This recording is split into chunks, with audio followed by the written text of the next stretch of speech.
Check me out now. Return of the smooth operator. Shotty on repeat. I say sleep later. This another favor. Consider me your neighbor. Lost a lot of fam in pursuit of the paper. She gon' catch the vapors when we slide by. The way I speak my mind, it's like I peak my prime, but I ain't close. I cruise through the night air. Fantasy a dream. Real world is a nightmare. Like Claire battling the brainless. Learn to live shameless. Talk about me alive, but claim that I'm nameless. You aimless. So I'ma style on them. They washed up. It's a rap. Throw the towel on them. Gaining miles on them. Otakus for the win. Tacos, it depend on the mood that I'm in. Like Finn when it's time for adventure. This some new blue. Get ready to enter my mind for a few.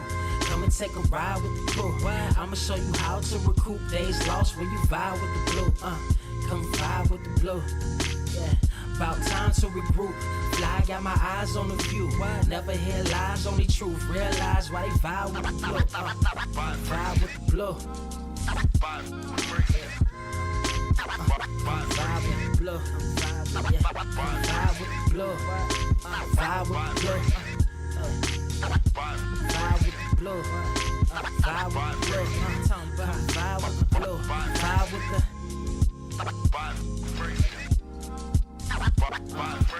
vibe with the sky. Wait, you know the rest. I'm blessed. I see you frontin' like you ain't impressed, but I still get requests. I'm playing Zelda on the GameCube. I quit spamming my music. Don't ever try forcing the links. That's a high rule. The wind waker, Mother Nature on my side too, controlling the elements. Go and check my avatar. I'm arrows ahead. Get the point. Moving forward. The battle scars accumulated over time are reminders of what I went through as a minor. But made me a grinder. The trees broke down for this loose leaf. If life's a game of death, I'm Bruce Lee. Ooh wee. Lose sleep on the regular, trying to get this word out. Then I crash Nebula. Wish I had a very odd parent, maybe two, but it's cool. Everybody pays dues. Now it's time to make moves. Granny didn't raise me to lose. Think I'm in the mood for a cruise. Wonder why? Come and vibe with the blue. Come vibe with the blue. Come vibe with the blue. Come vibe with the blue. Come vibe with the. Check this out, y'all. I'm back spazzing like the elderly. Worth of my cousin Beverly. Never swear away from the truth. Just ask Heather. Be weather, be tripping. Starting to control like our destiny. Always give you the best of me until the death of me. My weaponry is a paintbrush. Hush, don't tell my secret. They get a hold of it. If you leak it, get it. Hold down, get it. It's cool. Got you covered though, look. But let me get back to that cool-ish, loose shit. Why they still lying? They don't do this. Bad at board games, whole world clueless. Selling their soul for Roof Chris. Who's this honored fella? Need a slice, extra mozzarella. Crew fly, let God propellers. Humanity born like they don't trust fun. Why you dodge the teller? You don't know, but my odds are better. Life's a gamble, depending on who holding the cards. You can start living at large or it's bon voyage. Charge it to the game. Me and you ain't the same. I'm thinking bigger pictures. Why you still shrinking the frame, ever blinking the rain? It helps when your eyes dry. Mob with the bright minds. Think you funny, wise guy? Midnight marauder with a new tribe. Tired of the fake. Come and vibe with the blue sky. Come vibe with the blue sky. Why do you try? We get them high. Take them high. What I do? Come vibe with the blue. Yeah. Come vibe with the blue. Pass what up? Vibe with the.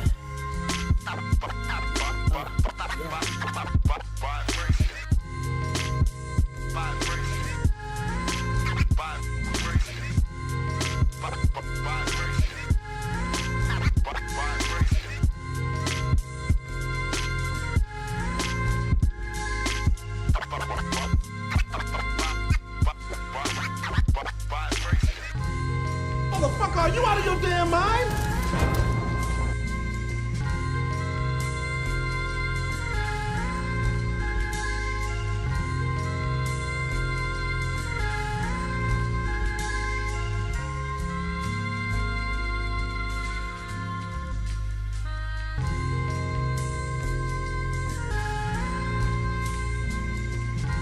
I have seen everything that has ever happened, ever will happen, ever could happen, and yet, what the hell is this?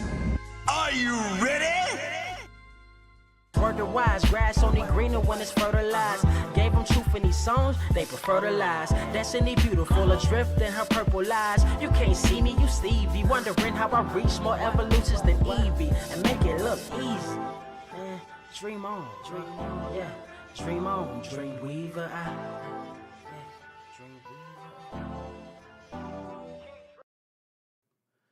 What is up, Earth's mightiest subscribers? It is your boy Ernie, Blerd Without Fear. Got the homie Carter presents. Welcome to episode 269 of the Blerd Cave, the #1 comic book news stream on this and any or the Earth in the multiverse. That you can also find on. You can find us on Amazon. You can find us on iHeartRadio. You can find us on Google, Timbuktu, a chicken wing. Pretty much anywhere good podcasts may be found. And if you do, make sure you leave us a rating. It helps us find more people, more beautiful people like yourself. Carter, how are you doing today? Every time you say that, I always think of those old PBS commercials where we're looking for viewers like you. That pops into my head every time you say that.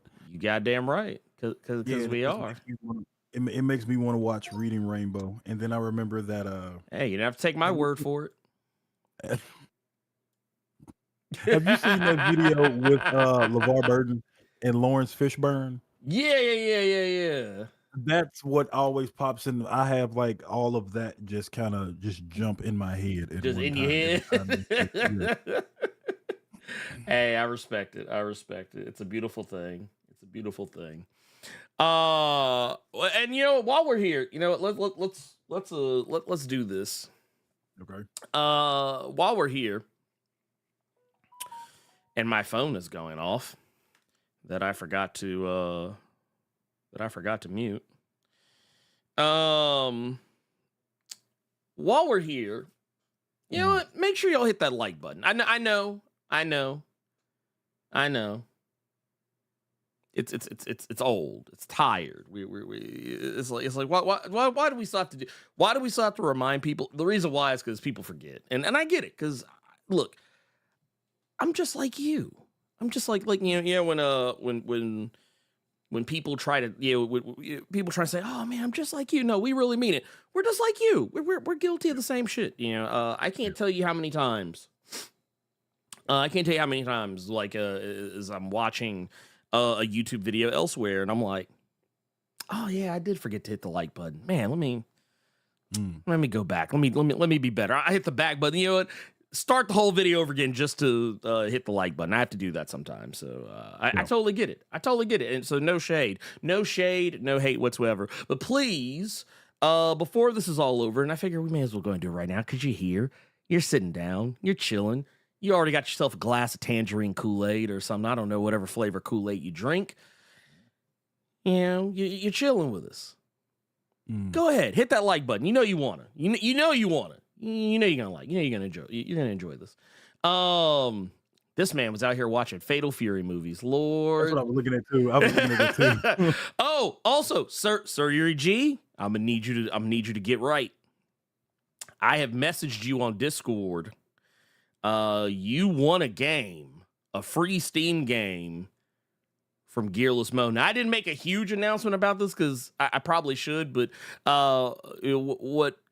something that I think was actually brought up very recently by Gearless Mo was showing some appreciation, showing some love for some of the community's finest. Yeah. This man said Tang. Lord, stop. Tang. Carter, you ever had Tang?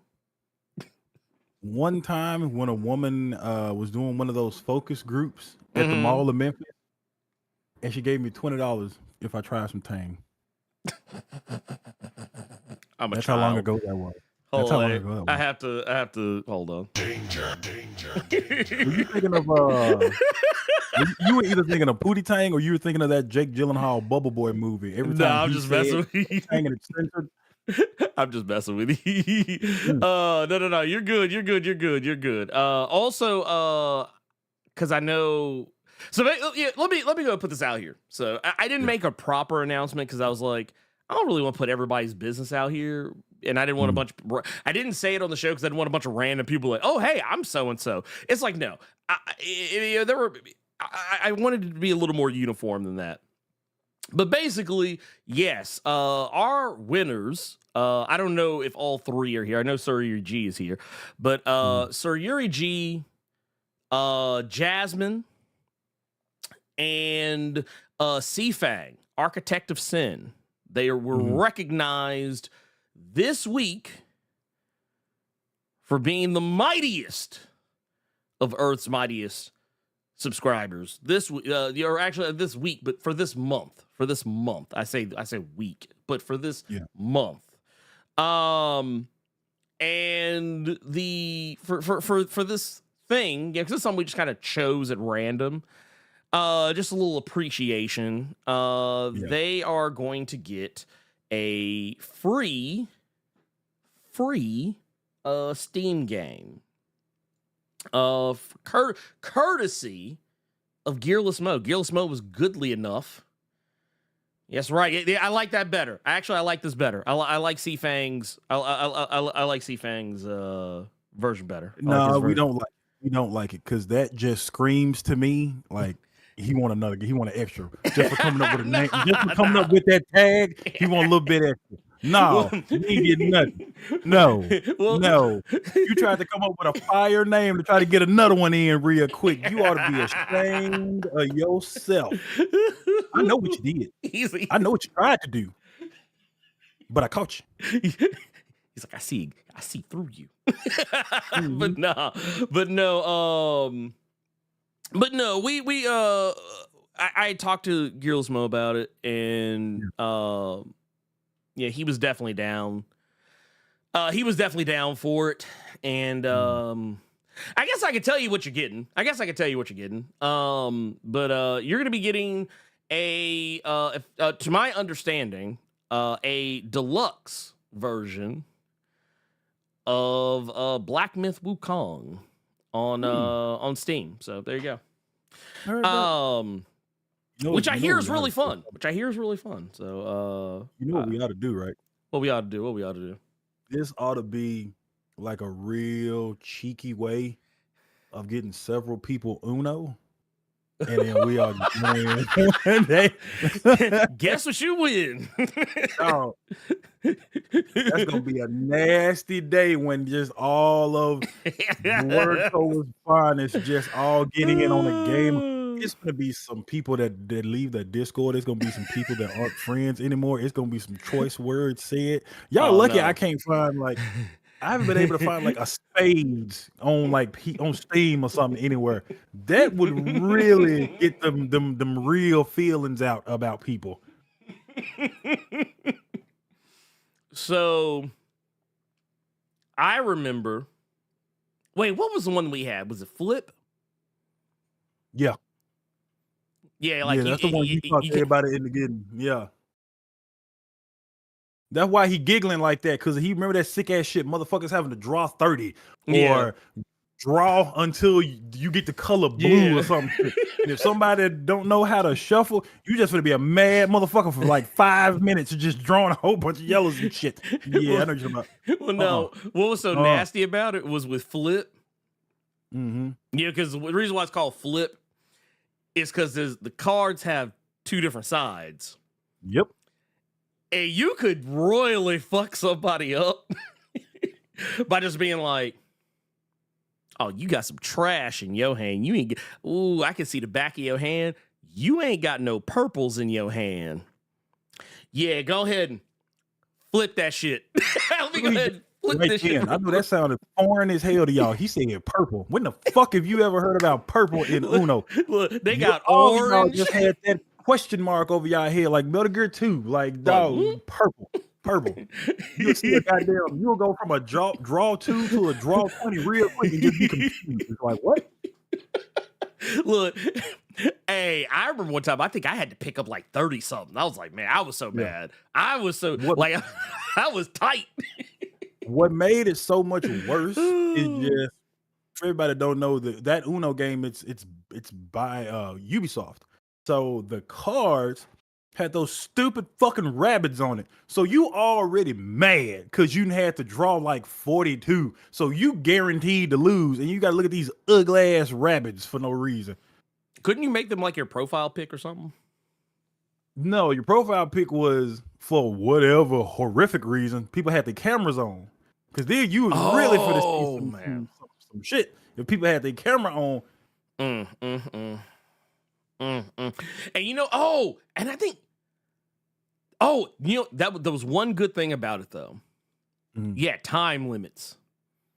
Motherfucker couldn't just sit there and hold cards all day. Like you could just be like, hey, I'm gonna just sit here and run it, just hold on to this shit. I'm gonna take 5 ever. Because I'm not gonna lie, that's something I'm very impatient about when I play games with other people. Like if it's something where it's turn-based, man, let me tell you something.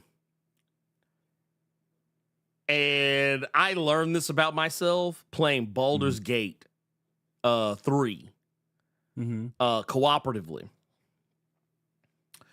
Because you know that's a turn-based game. Yeah. I'm really, as you might be, as some of y'all might be able to tell, dungeon master. Because I'm the dungeon master. That's why. I played Dungeons and Dragons for a long time. I've been playing video games for a long time. So when I play Baldur's Gate 3, I just be running through choices because like I'm already thinking ahead. My mindset is that of someone who is like, okay, this is a situation I'm in. I'm here right now. These guys are over here. This stuff is over here. Okay, we're going to do this, this, and this here. Next turn, we're going to do this, is that here. I've already like thought like 10 moves ahead. But I played with a bunch of different people on Baldur's Gate 3 cooperatively. And I told myself, while this is fun, never again. Because like so many people would have like analysis paralysis. And I would just be sitting there just like, okay, when's my turn? And my turn would be over so quick that other people are like, oh, damn, you're already done? I'm like, yeah, because I know what the fuck I'm doing. But no, that said, yeah, Uno flip, dude, that'd be so goddamn nasty. That would be so goddamn nasty. Oh, by the way, Sir Yuri G, well, I don't know why I need to tell you this. You're gonna see it in the message. But basically, all you need to do is give me your Steam ID so I can send it to Gearless Mo, or you just message him yourself, whichever works. But that's what he's looking for. He's looking for messages. Okay, real quick, because you said that. I want you all to use your ears from what you just heard. Sir Yuri G. Yes. Message Gearless Mo. Not everybody else. Use your ears. Not all of y'all goofy asses trying to get some shit. No, Sir Yuri G. Reach out. Yeah. And TeeSpring, I caught you. I caught you. Not Sir Yuri T. Not Sir Yuri B. TeeSpring, architect of Yuri G. Nah, get your ugly ass back. You got your one. You got your one. Okay, Sir Yuri G. TeeSpring. Yes, congratulations to you all, but just them. Yeah. Get y'all ass on somewhere.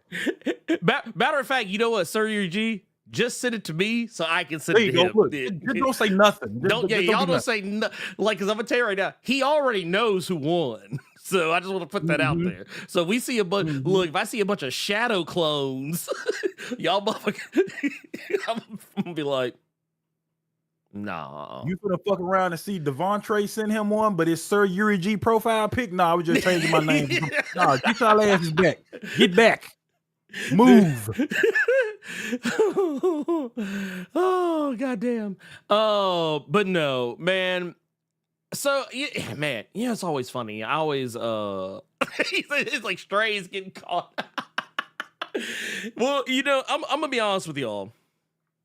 Man, I'm gonna be honest with y'all. So, and I don't know how we're gonna do this. I haven't fully decided yet. This man. I told you I don't exist. I told you I do not exist. Do you want to get some of these super chats out the way real quick and see and then do that one? Yeah. I told you I don't exist. I'm sorry, y'all. But no, I just real quick, I just want to say how much I enjoy doing this every Saturday because, man, I'm not gonna lie, I woke up in a really weird mood, not a bad mood, but you ever just wake up like, Carter, you ever have one of those days you just wake up like you're not mad, you're not sad, you're not happy, you're not like anything, you're just kind of there. Yeah, I did that yesterday.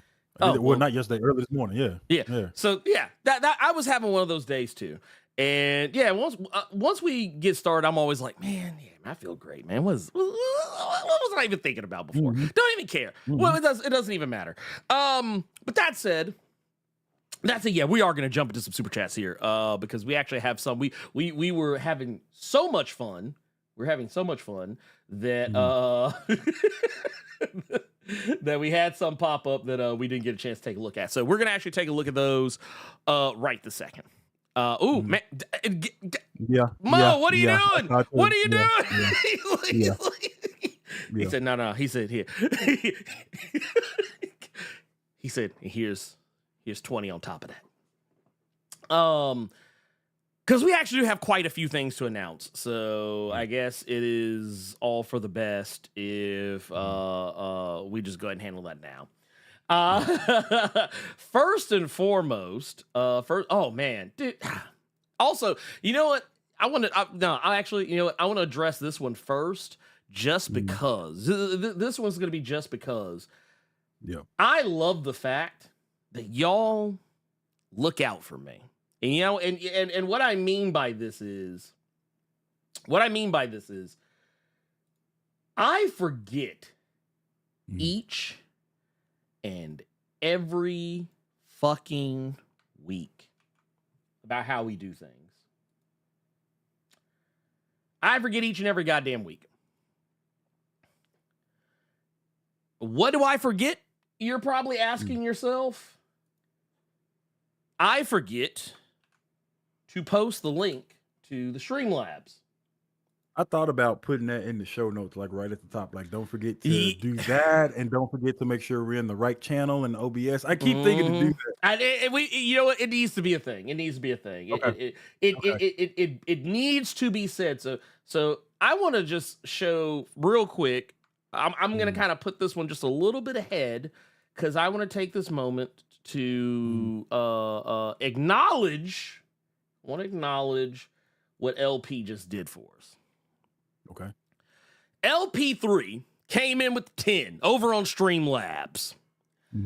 Says, I've been enjoying Spider-Man Black Suit and Blood this morning. Some great stories. Are you and Carter fans of any anthologies? By the way, LP3, he hit us with this 10 through the Streamlabs link that is pinned at the top of the chat on both YouTube and Twitch. On YouTube, it's actually in the description each and every week. That is a way for you to donate money to us without giving, Google or Jeff Bezos any more money than they already got. They take Jeff Bezos hits us for 50. That motherfucker's hitting us for 50 every single dono. YouTube hits us for 30%. If you hit that Streamlabs link, we literally get almost the entire cut. They take like a little small, like that much. Like it's like that much that they take. They take like that much. If you get, like, I'll put it to you like this: if you give us 10, we gonna get almost 10. No, let me put it like that. Look at it that way. If you give us 20, we gonna get at least 19. Yeah, but if you give us 20 on Twitch, we get 10. You give us 20 on YouTube, we get set. Like, what was that? Like, what, $16, $17, something? You get the idea. You get the idea here, or whatever. Of what's happening. Actually, no, that should be less than that. It'd be closer to like 15 or. Point of the matter is, yes. But LP, thank you for that. Thank you for that. Carter, do you enjoy anthologies? Are you an anthology guy? I do. Not even just in comics, but also in, TV shows and the like. That's why I was really, really happy about the team that did Love, Death, and Robots. Those 2 seasons of that anthology series I really enjoyed. And now they're doing Secret Level, which is probably going to be insane. So that's one. The Marvel What If, some of those are very hit or miss, but those are some pretty solid ones as well. So yeah, I'm a big fan of the anthology series. Same. When it comes to comics, it can be a little different because it depends on how the comic is set up. Yeah. Because sometimes some comics anthologies, it's like oh, hey, we have a whole bunch of stories in one issue, or it's like, hey, this one issue is its own thing, this next issue is its own thing. Sometimes it's, hey, we're gonna do like 4 or 5. Actually, what was it?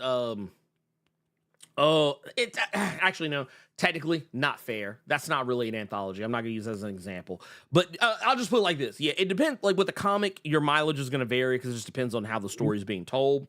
But I do like them. I can't think of any off the top of my head right now that I just absolutely love.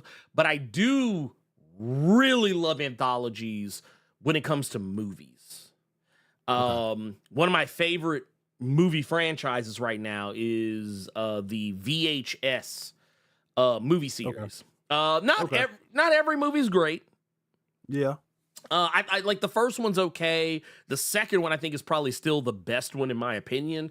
I do not care for the third one. The fourth, fifth, and I think sixth ones I like about roughly the same. Like I like them a lot, but like I don't really like any one of them any more than the other. But they all tell like very different stories. Like each movie has like several different little mini movies within them, and I was like, I like stuff like that because yeah, you get a little bit of variety, Yeah.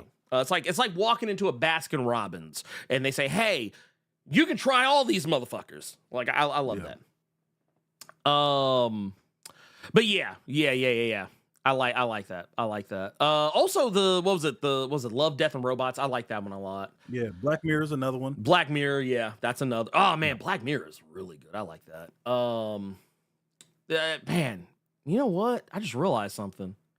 I don't know if I ever finished all the last one they did. I have to go back and look. I need to go back and look.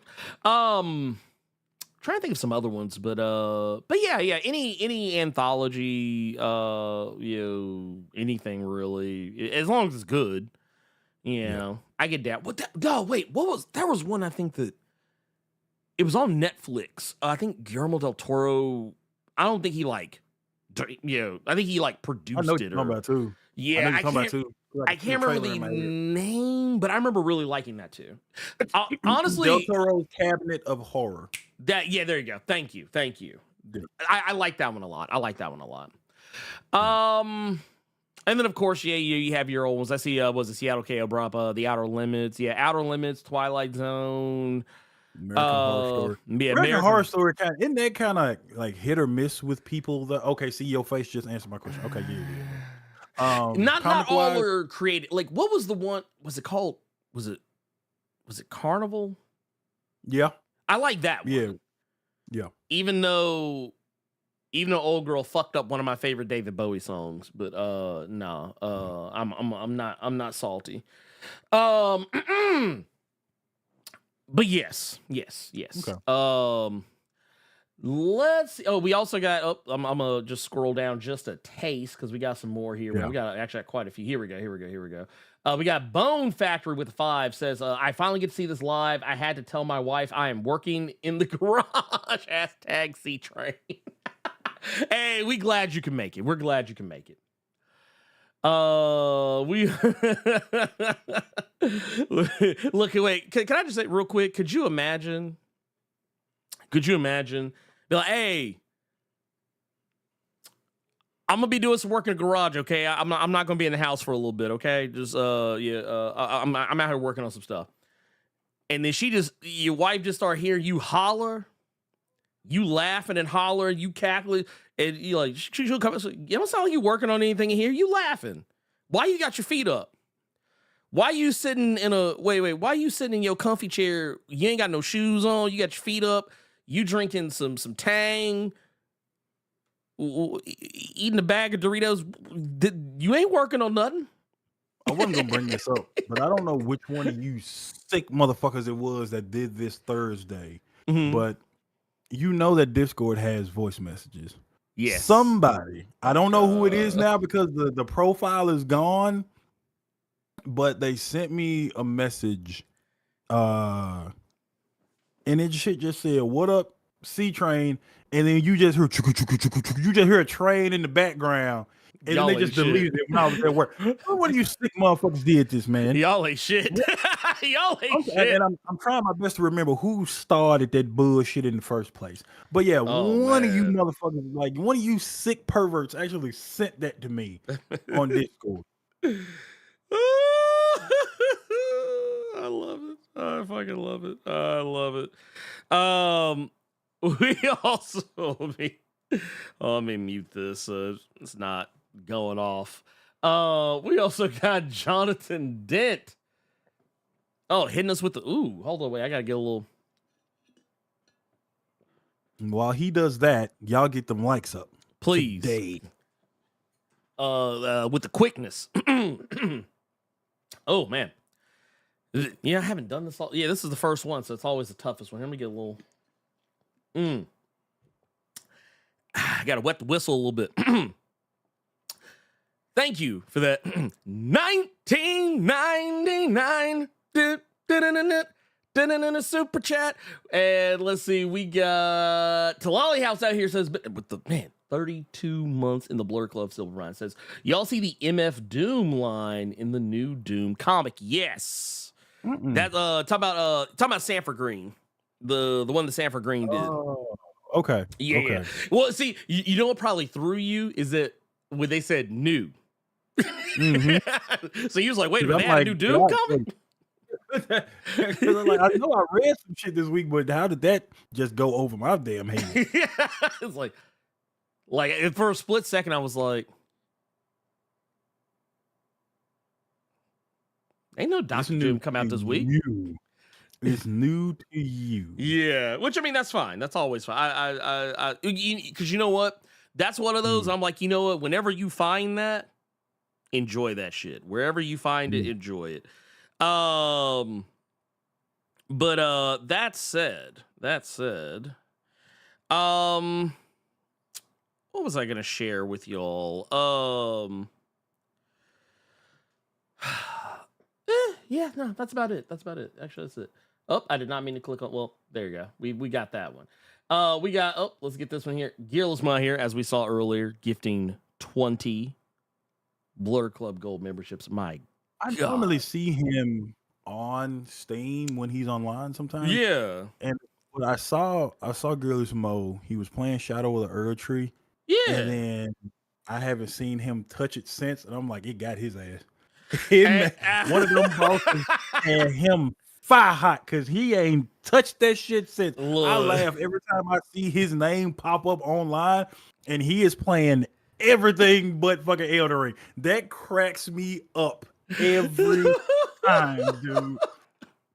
Look, I'm gonna be honest with you. State of Decay so many motherfucking times. He got to purge himself of fucking Elden Ring to just blow the head off some zombies real quick. I said, yeah, one of them bosses got his ass good. He ain't touched that shit in a minute. Look, whenever I was telling folks that like I quit playing Shadow of the Earth Tree, and I was like, oh man, which boss got you?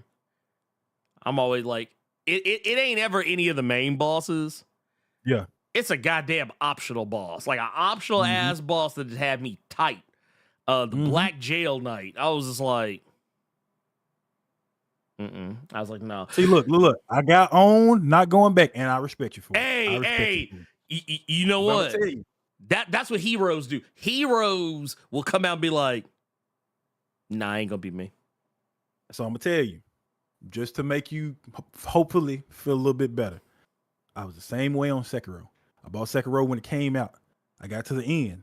Could not beat that boss. I fucking wiped my hands of that game for an entire year and then came back, and it took me like 3-4 days and I beat him. So maybe you just need some time away.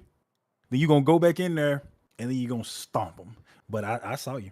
And you ain't touched that shit in a minute, and I laugh every fucking time I see it. It's hilarious. You don't always think about what I think about Shadow of the Earth Tree. Yeah. They are who we thought they were, and we let them on the hook. That's what I feel. That's what I feel whenever I'm like, man, look, I knew what this was. I know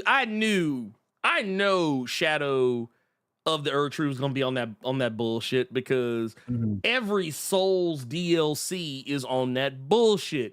If you go back and play Bloodborne, I remember because you were talking about Sekiro, and I kind of had a similar experience. I still didn't finish Sekiro, but I actually realized I was like, I came back to it with a different mindset than what I initially went in with, and I ended up enjoying it more. Like when Those you were some funny messages from you when you went back to Sekiro.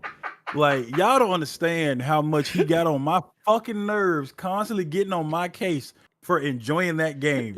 And then he played Elden Ring for a good while. Oh yeah. And then he went back to Sekiro.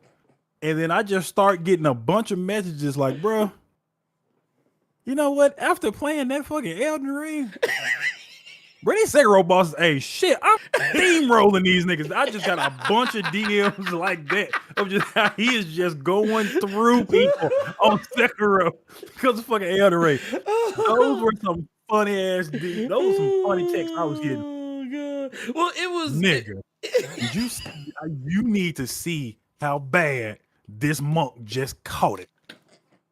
You like it was so many of them messages from Ernie. That shit used to crack me up. That was a highlight of like a boring work shift for me. Was just getting a wave of text of him just whooping Sekiro bosses. just tearing them up. He's been trained now because of fucking Elden Ring to just take his time or just go about it a certain way. So he just running roughshod. This was like the 05 Triple H reign of terror that he was on fucking Sekiro. That shit was so funny. Y'all just don't know, man. Y'all just don't know. Damn, I am Burger D just out here gifting subs on Twitch. Oh yeah, hey, I ain't look gifting 5. Jesus, gifting 5 tier 1s over on the Twitch side. Hey, what's up? What's up? How you doing, pimp? It said proper props and praise and hood morning jits. Hey, that's what I'm talking about. That's what I'm talking about. No, I discovered something about myself when it comes to Soulsborne games. Mm-hmm. If I haven't played one in a while, I'm gonna be some slaw. I gotta get my weight up. I gotta get back in the groove. Especially I've been playing like other games, like especially games that aren't anything like Soulsborne games. I have to like unlearn everything that I've been doing recently. But once I get back, you know, I'm like, okay. I remember how to play again. Let's go. Cause like when I was on Elden Ring, I was on that. Look, I put like 200 some hours on Elden Ring. And that was when it first came out. And I would come back to it every once in a while, but like, yeah, it's one of those things. Like it takes me a minute to get back in the groove. And not only that, Souls games, whenever they do DLC, they always make it like twice as difficult or as challenging. I won't say difficult. I'll say as challenging as the base game. You like when I was playing Bloodborne, I thought I was somebody till that old Hunters came out. And that old Hunters was like, yeah, no, you ain't shit. Everybody was fucking my shit. Regular ass enemies was fucking my shit up. But and once I have not forgot. We are going to get back on Bloodborne at some point. I have not forgot. Y'all don't know. Ernie has been trying to get the platinum trophy in Bloodborne for so long. You thought I forgot. And what he needs to do, he needs help. Yes. For all you, he needs help in the chalice dungeons. And I never did them chalice dungeons like that. So it's basically on me because he wants to beat that final boss in there. I have not forgotten. I think about that shit every time I see my PS4 in the closet. I'm like, I still have to help him get this fucking platinum trophy. Hey. But, look, that hoe gonna be out on PC, and we still gonna be like, oh yeah, we ain't got that shit yet. But yeah, and I get distracted too by a lot of things. I get distracted by games. I get distracted by comics. I get distracted by TV shows, and like I just randomly just run through a bunch of different shit. So I mean, yeah, any game can fall the fuck off real quick if another interesting thing pops up. So that is what it is. Also, shout out to the Space Cowboy with the 5, says, this is the one that I saved for He was last. such a fan of you. He called you two different motherfuckers. He spoke about you in first and third person. God damn. Let me read this super chat for you. Oh, Blerd. Him up there. Ernie. Him up there. Again, I hope y'all are doing well as always. You are two different fucking people. He basically just called you a goddamn psychopath. He hopes both of your personalities are doing as well as always. How are y'all feeling about the Venom War right now? He's still talking to you and Blerd, by the way. He also just heard about the new Power Rangers book. It should be interesting. Two things that Blerd and Ernie are going to be talking about this week on the Blerd Cave is going to be the Venom War and this new PR Prime. Yes. I'm not gonna lie. I checked out of Venom War. I checked out. I wasn't even in. Admittedly, I've not been keeping up with the Venom books. Yeah, I haven't been keeping up with the Venom books lately. I've been too distracted. As you, I think Carter has mentioned, off and on throughout the past little bit. One specific reason. I think he's gonna look to see if Ernie is over there in the corner. This being one of them. This Department of Truth is one of the main reasons why. Also, I got this. This is Mine is supposed to be coming in today. Supposed to be coming in today. For all of you audio files right now, he just showed that new. Is that the slipcase? That was a slipcase. This new slipcase of the Kieran Gillen, Dan Mora production known as Once in Future. I forgot the name of it that damn quick. I had to look behind me for mine. I was like, here, let me help you out. Let me help you out. Yeah. But my Once in Future, is supposed to be coming in today as well. That's what I'm waiting on. Did your I saw the purple. Yep, yours came in too. I'm waiting. That's supposed to be coming in today too. He's also showing the Uncanny X-Force omnibus. Third printing, and we both made sure to get that motherfucker as soon as we saw it because of how quick that book sells out. They don't play. Brother Ernie got his, or Blerd got his. I don't know if Ernie got his, but mine is supposed to be coming today as well. So we got some books coming. I got two. I got those two coming today, and then I got another two. Because I promise y'all, we gonna get to our stories in a minute. But let me tell you something. Because I called him about it as soon as he did that shit that day. So when you're somebody that constantly tells your friend that you're gonna slow down on these books, man, you're gonna you got some adult stuff you got to do. You think you're gonna take a break. You ain't gotta call me when you go to the comic shop, just in case they have a book. I see Legion in the chat right now saying Chip Zdarsky's Daredevil is a good read. I just got that Devil's Reign omnibus from my comic shop. They had this shit in the bargain bin, half price. But let me tell you something. When someone tells you they're trying to save money, so you ain't got to really tell them about certain shit, you're not going to tell them certain shit. You're going to be that good friend that you listen. Yes. I'm not going to tell you about nothing. I don't want your pocket burning.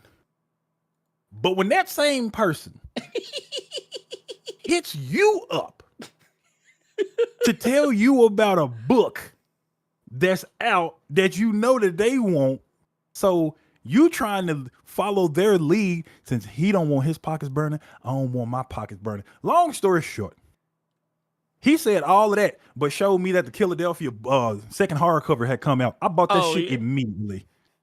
I bought it immediately. I said, what happened to you talking about don't tell you nothing, you saving? Yeah.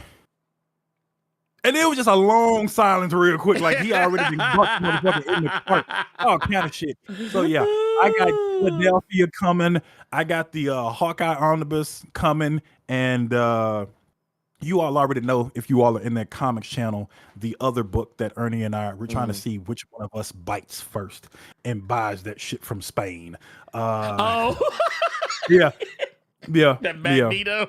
That Magneto, yeah. We trying to. I put it in there yesterday. Yeah. It's like, Yeah. because then you say you said we found out it's in English. It's actually, even though it says it's English. It's just a matter of which one of us is gonna bite first to make sure it's in English. They go, That's gonna spend that $20 in shipping from Spain. They say, yeah, it's in English. The title was look, you'll get that book. The only thing in English is Magneto's name. And like, and there'll be a note inside said, let's go. It's just gonna it's gonna be a note inside the book that'll simply read. Oh, dog, I would go off. That's all you would see. That's all you would see inside the book. Just for you all that don't know, which why don't you know? You need to be in the Blerd Without Fear Discord, and you would know. The Cullen Bunn Magneto run that Ernie and I always talk about, it released in the States in like 4 or 5 trade paperbacks. It was leading up to Secret Wars. Come to find out, that book had a hardcover omnibus, but you would never know that because it never released here. It only released in fucking Spain for some reason. So now, again, Ernie and I trying to see which one of us going to fight first to get that motherfucker over here. I'm not gonna lie. He said with a slots ad on the side and a pinata in the middle. Dog. Man, look. I'm just mad because like lately I've been discovering so many things that I want, and they are not being advertised to me, and it makes me mad because like, what was it yesterday? You showed me, and yes, I promise we'll get to the thing. Actually, you know what? This is a good segue setup. So you know what? Fuck it, I'm a roll with it. You showed me yesterday. Daniel Warren Johnson had was doing his live stream that he does every week. I think he does like 2 or 3 a week sometimes, depending on what's going on. But he was doing his live stream, and he was showing off one of his books. And when Carter sent that shit to me, I got extremely angry. I didn't express it.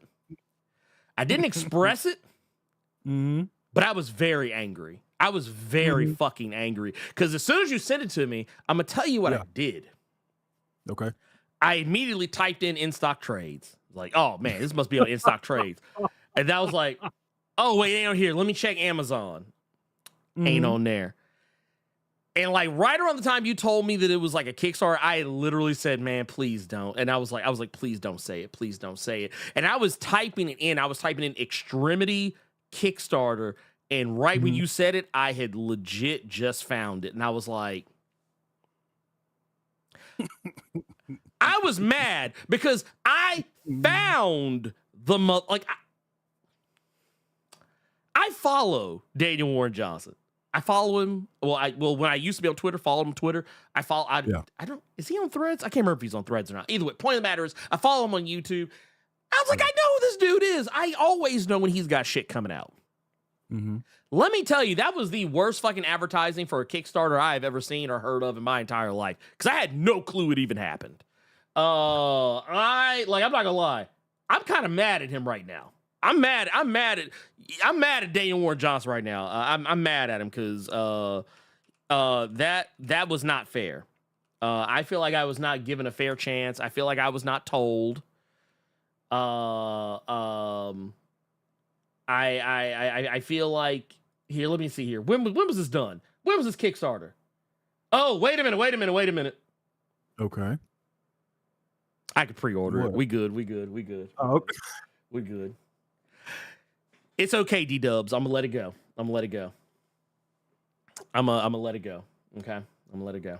I want to take back everything I just said. I'm not mad at Daniel Warren Johnson. I'm sorry. I would like to. Wait, where's I need some Sarah McLachlan. I need some Sarah McLachlan playing. Do I have a ukulele anywhere? I need to. That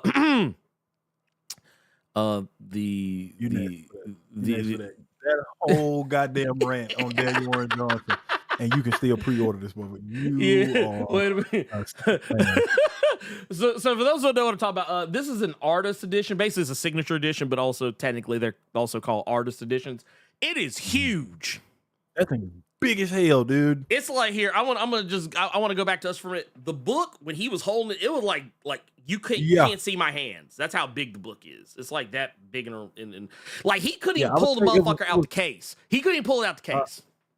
To give you all an idea, it's taller, I want to say, than like an absolute. It's actually taller than an absolute. That thing is huge. I want to see. I'm you know what? Here, fuck it. I'm gonna do this because why not? Why not? Why shouldn't I? Why shouldn't I?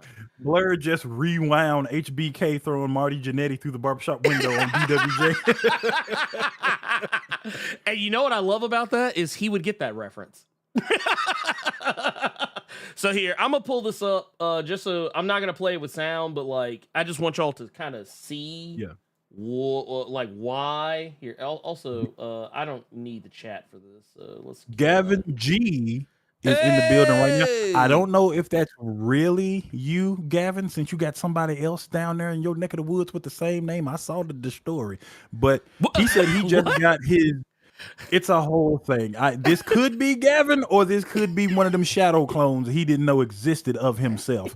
But he said that he just got his Batman Year One Artist Edition, and that sucker is enormous. It's like 24 by 15. Jesus, those things are fucking huge. Jesus. But yeah, you go ahead and pull it up. We got to. Hold on. I have to express proper shock. Jesus! I have to express proper shock. Good God. So you need two people to move that. God damn. Well, no, so here, okay, here it is. This is actually, I found the perfect shot. The perfect fucking shot. I love it. So this right here, this is for those who don't know, this is Daniel Warren Johnson. Daniel Warren Johnson, who is the writer, artist behind Do a Powerbomb, one of the best Beta Ray Bill books I've ever read, Wonder Woman Dead Earth, Space Mullet, Murder Falcon. I could go on. Also Extremity. Book in question. But also was the writer and artist of Transformers, now just the writer of Transformers, which we'll be talking about that here in just a moment. But this is the book. Look how big that is in his. That is huge. Book is huge. By the way, if you haven't done so, please go follow Daniel Warren Johnson over on these YouTubes. Please, thank you. He actually does a lot of live streams, usually like doing art pieces or showing off old art, or when he was actively the artist for Transformers, you often got to see him like inking, drawing and inking pages for the book.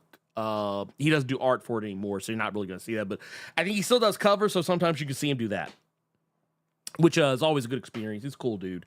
Real down to earth, just chill. But I just wanted to put that up there. And the reason why I'm excited for this is because I'm a huge fan of Daniel Warren Johnson's art. And I like artist editions and signature editions because it lets me see everything. Like in black and white, I can just see it as it is. That's, he said, was it he said that one's like man.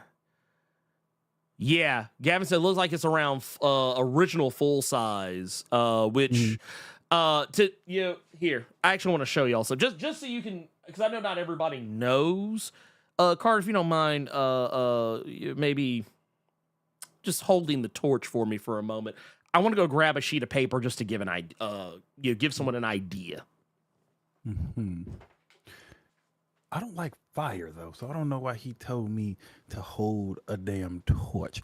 You said you're getting a full size look the way it was drawn. Yes, you actually are. What we got? I want to see what's going on in this chat. He said he is pouring out a tall boy for missing an opportunity. It's too early in the morning. It's 10:55 for you to be drinking like that, Devontre. I'm gonna need you to cut that out. Uh-oh. Did you get it? Yeah, I got it. So He stopped. Okay. Yeah. This is a sheet of comic book paper. Yeah. To give you an idea. Try reading that shit in the bathroom. This is a whole ass sheet of here, look, I'm just gonna give myself the one for a minute. Yeah. I just want y'all to be able to see this in all of its glory. Yeah. But yeah. I want y'all to be able to see this in all of its glory. This is actual sheet. This is an actual sheet of comic book paper. Yeah, back up a little bit so you get the whole thing in there. Yeah. There you go. Yeah. Yeah, y'all can kind of see. Yeah. That is how big a sheet of comic book paper is. Just for if you have never seen a sheet of comic book paper. He said y'all casting spells in the bathroom with paper that big. Oh yeah. Wait, could you imagine trying to do the little paper spells? The little paper spells they be doing, and you be holding shit in front of your face. Like they can't even see your face. Like normally when you had a little sheet of paper, it'd be a little something like you just be like maybe about that much in front of your face. This you got this shit. You just like anyway. But yeah, that is a sheet. That is a sheet of comic book paper. By the way, this is 11 by 17. Art's about 9 by 14, which is it's crazy to me how much like it gets shrunk down. It's crazy to me how they do that. Like, because like I remember the first time I ever saw an actual legitimate sheet of comic book paper. And by the way, these things, I don't know if you can't. I don't know if you can really tell, but like this paper is thick. Like this is like doesn't even, it feels like, because I mean it's technically Bristol board, but like yeah, it's thick. It's not thin. Like it's like I don't know if you can see, but like the paper's like that thick. It's good shit. It's good shit. I love it because I don't. Can I show this? Yeah, fuck it. I'll show it. I don't care. So this is so just to give you an idea. Okay, so you see how you can't see anything on the back? This looks like a blank sheet of paper, right? Blank sheet of paper. Whole ass inks. Like this is actual like ink on here. So like it does not. That's what you cannot see it through the other side. For those asking, it's a character design thing I'm working on. But point of the matter is, and it fell. Point of the matter is, reason why we're talking about D-dubs. And I want to make it clear real quick, just so y'all know.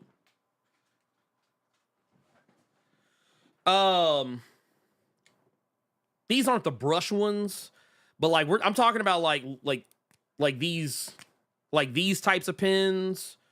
If you can kind of see right here, but like like these. I also can use your traditional, even though I don't really like to. I can use like your more like traditional like the little nibs, like those. Or whatever they are. Yeah, there. But yeah, even using that, even using like India ink, whatever, or anything like that. That motherfucker stuck in the wood floor. Oh my god. The pin fell out, like when I set the pin down, it fell off of my art table, dropped straight into the floor, and the nib literally stuck, and it was just like, It looked like somebody threw a knife straight into the wood floor. It was kind of crazy. We're not going to talk about that. But that said, yes, comic book paper is serious. It's serious business. I have a whole thing. This is like a whole book full of it. Which looks like a lot. It's actually only like 24 sheets or something like that. But yeah, this is why you that's why some people do prefer to work digital though, because yeah, you can work at whatever size you want, but I actually find both rewarding. Thank you, Devon. Thank you, Devontre. Thank you. Yeah. That, you know what? We were just talking about Daniel Warren Johnson. We're talking about Transformers. We got some news, and it's both good news and sad news at the same time, if you can imagine. It was weird. I have a lot of different ways to feel about it. Daniel Warren Johnson recently revealed how many issues of Transformers he is slated for. And I'm not gonna, like I said, I have mixed emotions about it, because I really like the direction he's taken with the Transformers. I feel like he has written the most different Transformers comic I think we have ever seen. If you are not reading his Transformers series, you are doing yourself a disservice. If you consider yourself a Transformers fan, I'm not trying to tell you how to be a Transformers fan, but I'm sorry, you owe it to yourself if you are a Transformers fan. If you have not read any of his Transformers comic, I'm gonna need your card. I'm gonna need your Energon card. So yeah, it's we're looking at 24 issues, grand total for this book. That includes everything he's already, I think the most recent issue was 11, if I remember correctly. I think, yeah, most recent issue was 11. So we still got some more. We're not done yet. We're not completely out of the woods yet. But man, it makes me happy that he's getting 24 issues. Let me just go ahead and put that out there. 24 issues is a lot in today's current comic market. In an era where you're more likely to get 4 or 5 issues, maybe 6, in an era where 10 issues is considered an ongoing, getting 24 issues of anything is, I would say, in this current market, for Daniel Warren Johnson, who is not an untested quantity. I mean, the guy's got a pedigree. He has a body of work that is undeniable by, I think, any metric. I still think his 24, in prior years, you would probably say that would be equivalent to someone going 50. In today's market, I would say 24 is a lot. It's a lot. It's a big commitment. Even 12 is kind of a lot nowadays. For somebody to get 12 issues, a whole year worth of books is a lot. So Tom King built his whole goddamn career on just 12 issues. Oh yeah, no, dude. Because what was it? Human Target, Vision, Miracle Man. Omega Man. Omega Man, yeah. I think his. I mean, Mr. Miracle. Mr. Miracle, not Miracle. Or was it? I think Sheriff of Babylon was 12. His image. Yeah, book. Sheriff of Babylon. Yeah. And what was it? Penguin's 12. Yeah, Penguin's 12. Yep, Penguin's 12. There's something else I'm thinking that I'm wanting to bring up, but I can't find the words for the name of it. But I mean, basically, plain and simple, this is huge. This is huge. Daniel Warren Johnson getting this opportunity is a huge thing. I actually meant to have this up earlier, but anyway, So yeah, 24 issues. So he's still got a little ways to go. So roughly sometime into next year, or maybe a little something, depending on how they layer them all out. It'll probably be closer to the end of next year. Is when you probably expect it. And I think it's safe to say, if it isn't already obvious, we don't know who is going to take over after him, because honestly, that's a lifetime away. That's a lifetime away. I'm sure that at this particular point, just because of the nature of how comics work, he has probably already written not the 24th issue, but I'd be shocked if he hadn't already written like somewhere closer to the 20th issue, like already turned in. So especially with his with that new book that he's been doing, the Moon is Following Us. It wouldn't shock me if he had a lot of Transformers already in the bag. I'm pretty sure he's already written the ending. I'm pretty sure the ending's written. Like there's a and what nobody except me just said, 24 basically means it's yours to tell a proper story. That's basically, and when a publisher gives you that many issues, that is a testament of faith. That's a testament of faith. It was the same. Well, I know we had the David Pepos interview, and I talked about how long he didn't give like an exact wording on how long he has, but he said he was given a generous runway, and that to me, when I heard generous runway, I heard 10 to 12 issues. That's what I heard. I heard a year's worth of storytelling, because to me, that's what a generous runway sounds like. And I'd be shocked if that was not correct. I'd be completely baffled if it was not correct. So yeah, that's a lot.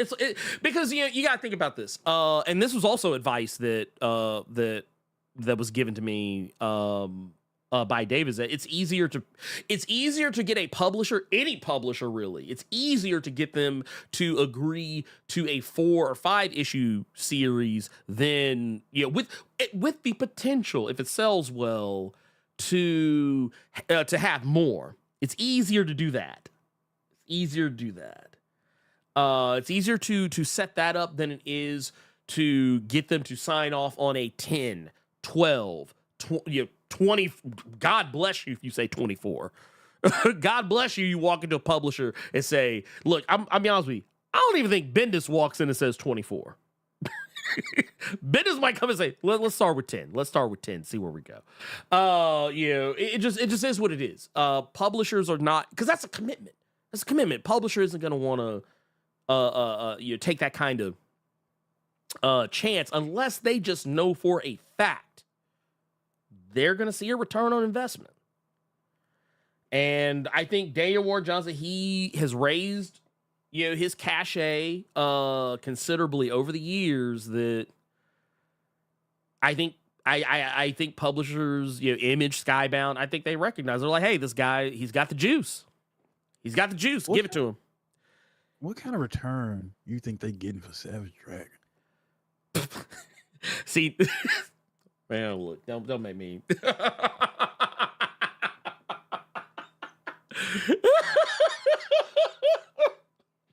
You know what? I don't know. But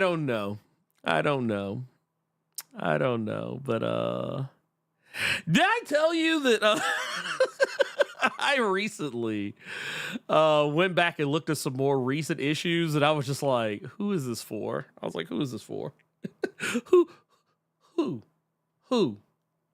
Savage Dragon is for people that smell seats when women get up to walk away to go grab something. Like, woman goes, she's gonna go to the kitchen real quick, go get some silverware or like a paper towel. It's for the people that's gonna smell the she gone. I'm sorry, Savage Dragon fans. I'm sorry. I'm sorry. I need some more coffee in me this morning. I'm sorry, y'all. I just had a little small. This is supposed to be a medium from McDonald's. I need some more coffee. Yeah.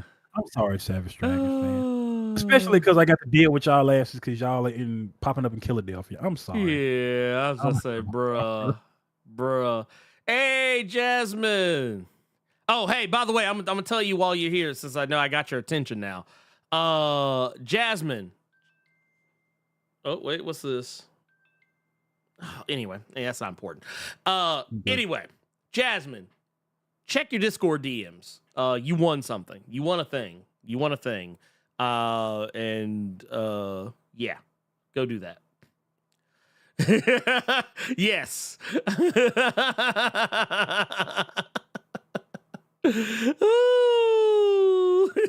When you have time, I know you're in the middle of like commuting. I know you're traveling right now. When you have, when you get a moment, please check your Discord DMs. And I promise, it's me. It's not a bot. It's not a spam bot. It is me. It is actual me. Anybody? Just me. It's just me. Also, safe travels. I don't know if you're going to or coming from, but whichever one it is, travel safely, please. Please and thank you. Please and thank you. The bot without fear. No, we don't have those. We don't have those. We don't have those. We don't have those. No. I'll put it like this. If you see, I don't know how many times I tell people this. If you see someone like telling, like, okay, if you get a message from someone claiming to be me, and you see a bunch of random ass numbers in their name, that ain't me. If I'm asking for your, if I'm asking for like, to be fair, there's one instance where I might do that, but just know that it'll be really obvious it's me because I don't talk like a robot in emails. I will talk to you like I talk here. Talk like all those big booty girl models that be all in his YouTube comments now every time he drop a fucking video. God. Yeah, no, you know how deflated, like when I'll go to, I'll look at a video and be like, oh, hey, this is, yeah. What great content about this school observatory. What? Like, excuse me? I'm talking about Amanda Waller. Why is your ass like, in the profile pic? Wait, first off, why are you busting it wide open in the profile pic? I'm trying to figure out. Bots and butts. Bots and butts. Yeah, that's basically what it is. But you know what? I guess let's use this as an opportunity. Let's use this as an opportunity to jump to some more stuff. Because what else we got? We got first and foremost, we have okay, yeah, here we go. 1, 2, 3, 4. Okay, yeah, okay, cool. We're caught back up. Well, at least on where we're at. Okay, so right here, we got one that says Legion has been a member 2 months in a row. Blerd Club Silver said, Blerd, keep up the streams and comic vids with the heart. Hey, you will get them. Speaking of, I do want to say real quick, I do have another video coming out this week. I just want to plug this real quick. It's not out yet, but it will be out. I'm gonna release it this weekend. I just need to finish it. I've been very busy, but there will be a video upcoming for Predator versus Black Panther. So I'm like 3/4 of the way through editing it. It's just that I had a lot of thoughts and then I tried to condense them, and that's been it's just been a thing. We got Joe Black 04. 75 Biddy says, wow, that looks amazing. I think they were talking about with the extremity. The extremity. Yeah, the extremity. Which, I mean, makes sense. Then we also got Television with the 3 months in the Blerd Club gold mine. Says, has the availability of digital content killed the print industry? And thanks to all the legends that grace us with this channel.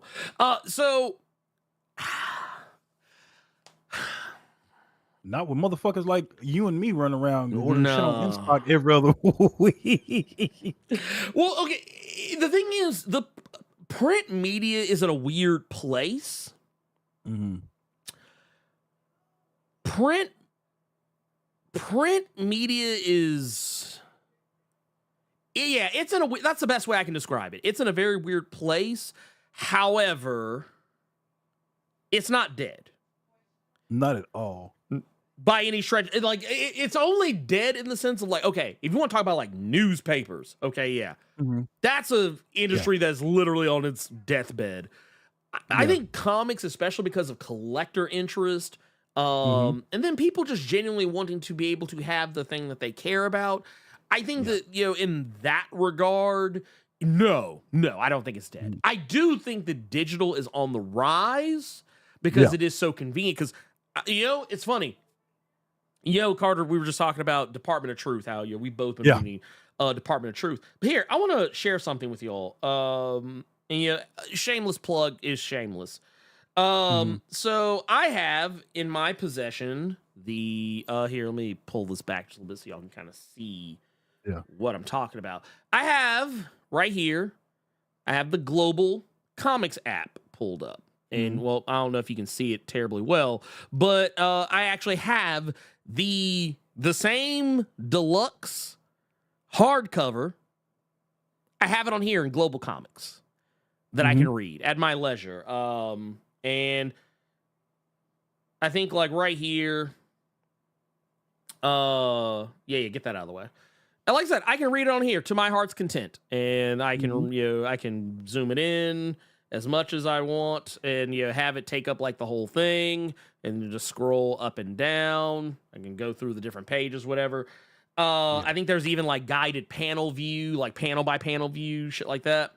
So I mean, if I really like, if depending on like, if I'm out somewhere and I don't want to lug this with me, I can just look at it on my phone. That's like that's one of the beauties of it. But there's something still nice. There's something still very nice about physical media. Just about having this, as opposed to like, oh, I can just go grab Once and Future. I can just grab Devil's Reign. I can just grab Judge Dredd. Right. You know what I'm saying? I think one big reason that it won't kill it is just because at some point your phone's gonna die. At some point your network gonna go out or some shit like that. You know what I'm saying? So that book that you were just reading, it's not gonna be as readily available on your phone as it would be if you just go and grab it off a shelf. That's one thing that I've always thought. Like, you are really you are at your phone's mood if you're gonna be able to read something like that. So yeah, I don't think it's really going anywhere. I can't tell you how many times that I've gotten so sad. Yeah. When I'm trying to like lay in the bed at night, like winding down, and I want to read a little bit. But I don't want to have that big ass book in the bed with me in case I fall asleep and then roll all over that motherfucker. Yeah, I can't tell you how many times I've been so sad when my phone was like, yeah, you got 3%, pimp. You need to close this shit up. So yeah, no, it's nice to have those physical editions because not only that, for me, it's a statement of intent. For me, it's a statement of intent where, like, if you see, like, if I tell you, hey, I really enjoy here. I'm just gonna pick some random things. They were the closest thing to me. Yeah. You see these sitting on my shelf. That is a statement of intent. That tells you, hey, Ernie gives a fuck about this, because I would never have books on my shelf that I don't care about. Like that's my way of saying, hey, I really like, this is something I care about. Hey, Jasmine, you be safe, ride safe. Get out.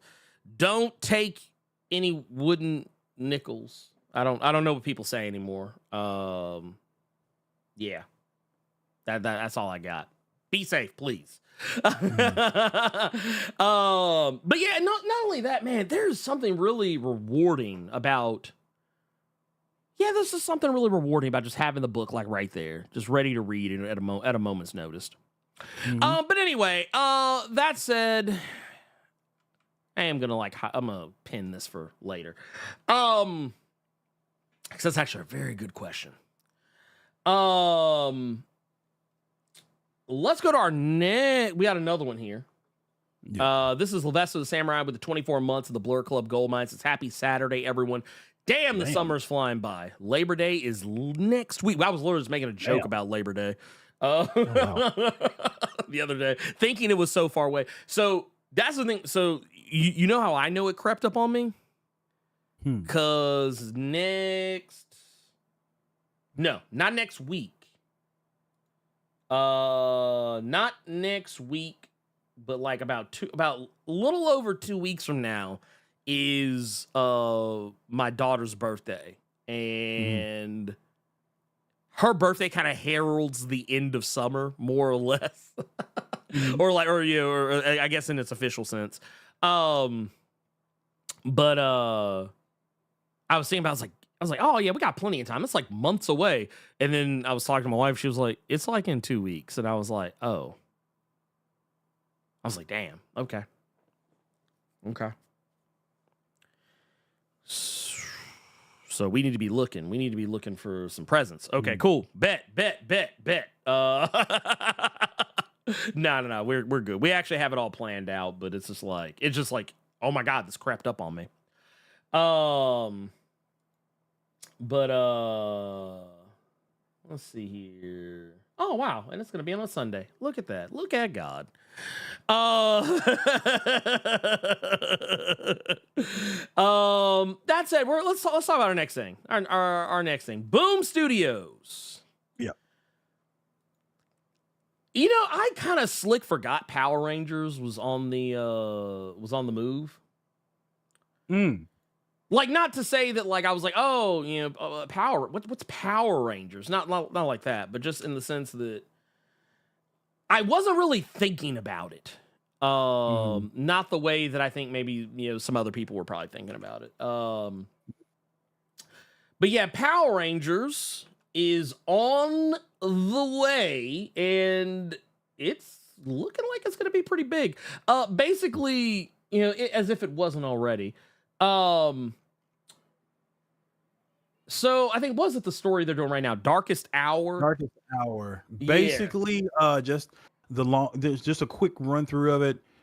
Rita got a buff in this new DLC season. A really big buff. To the point where she got a whole name change now. So I think it's Mistress Vile is her name now. So quick interjection. Yeah. That's such a strange name change for her, because you know what it makes me think about? There was a villain, I can't remember which season it was it Master Vile? I can't remember that. Yeah, Master Vile.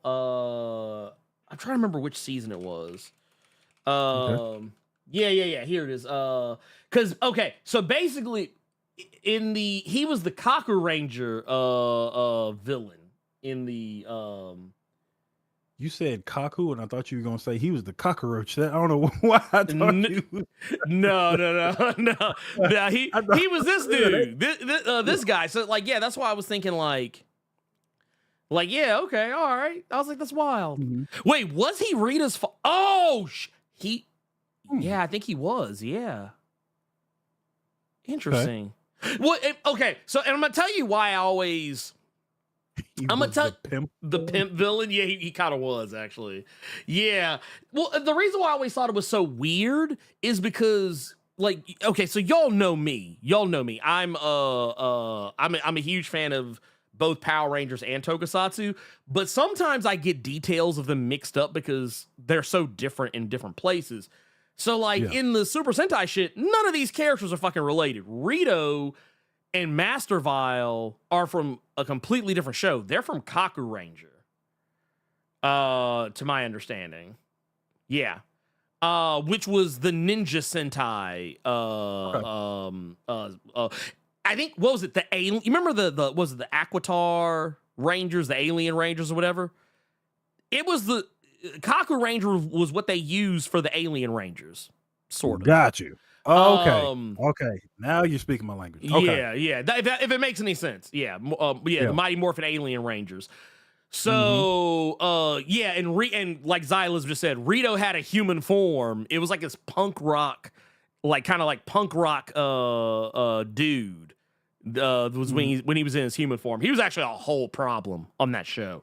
But so in Power Rangers, they made all three of these characters related, when in reality, Rita ain't even, like, she is two shows. Matter of fact, I think, because you had Z Ranger, then you had Die Ranger, then you had Kaku Ranger, I think. So yeah, she was like two shows earlier than the show they came from. Or whatever.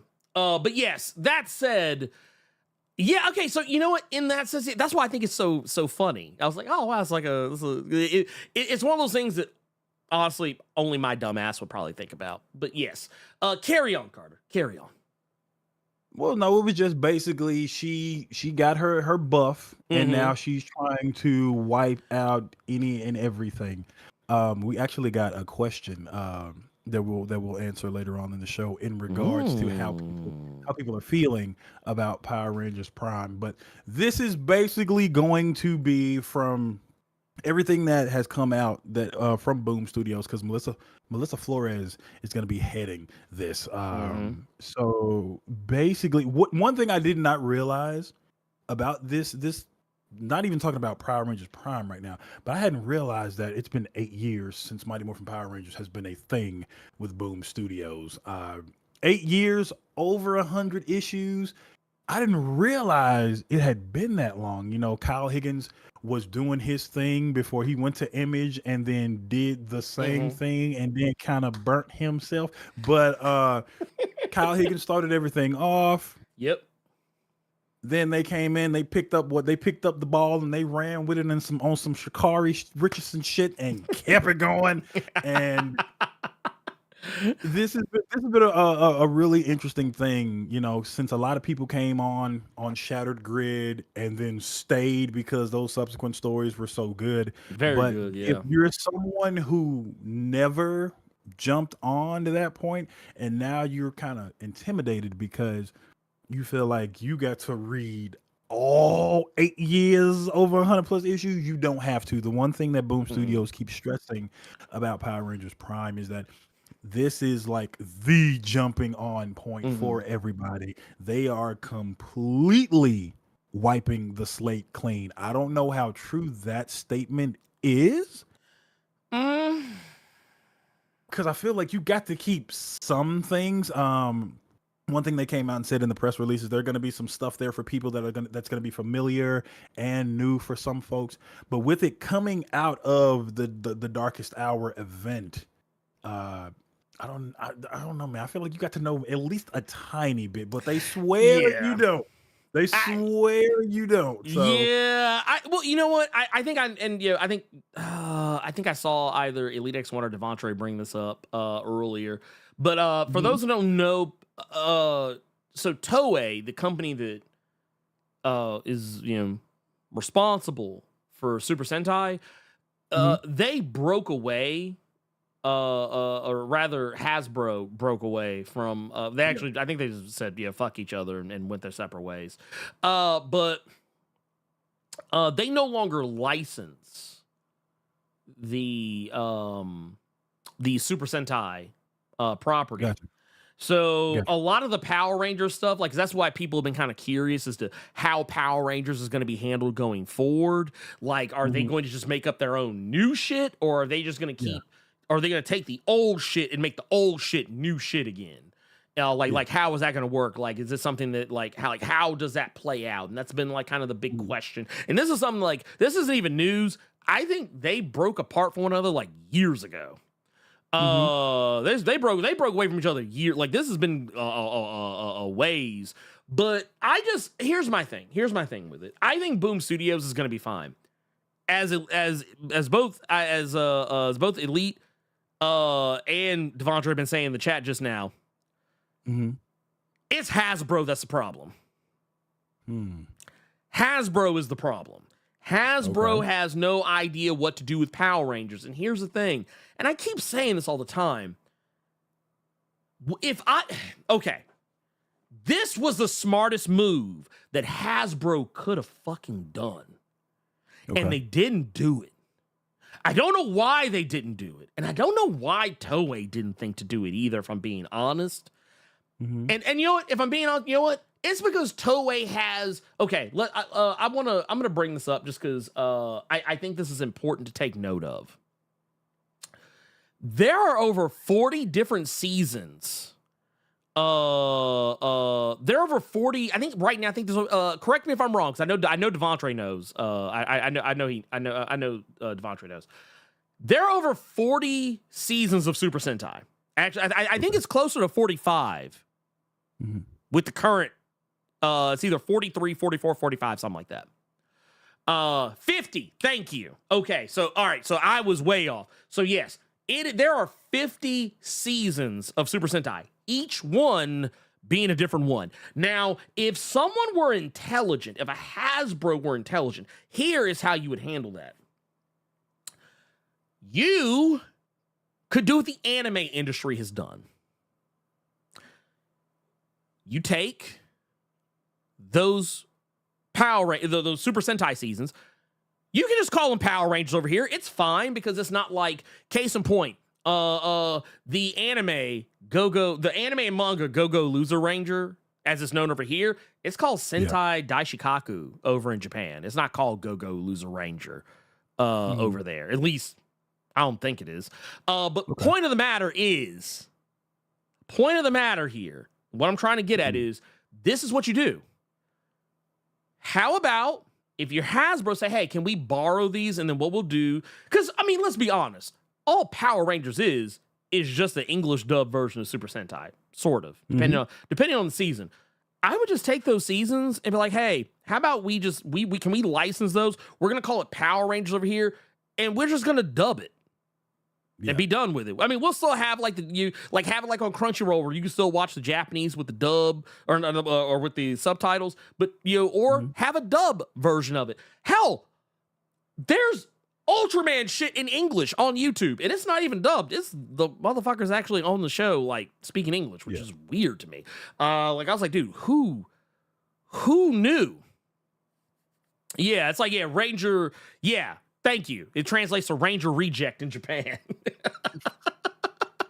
So it's only, honestly, it's only called Go-Go Loser Ranger over here because they're banking on people's knowledge of Power Rangers. Even though Go-Go Loser Ranger doesn't really have much in common. It has more, like, Go-Go Loser Ranger plays more on Super Sentai tropes than it does Power Rangers tropes. That's saying you could take that, you could literally take that, and here's the thing.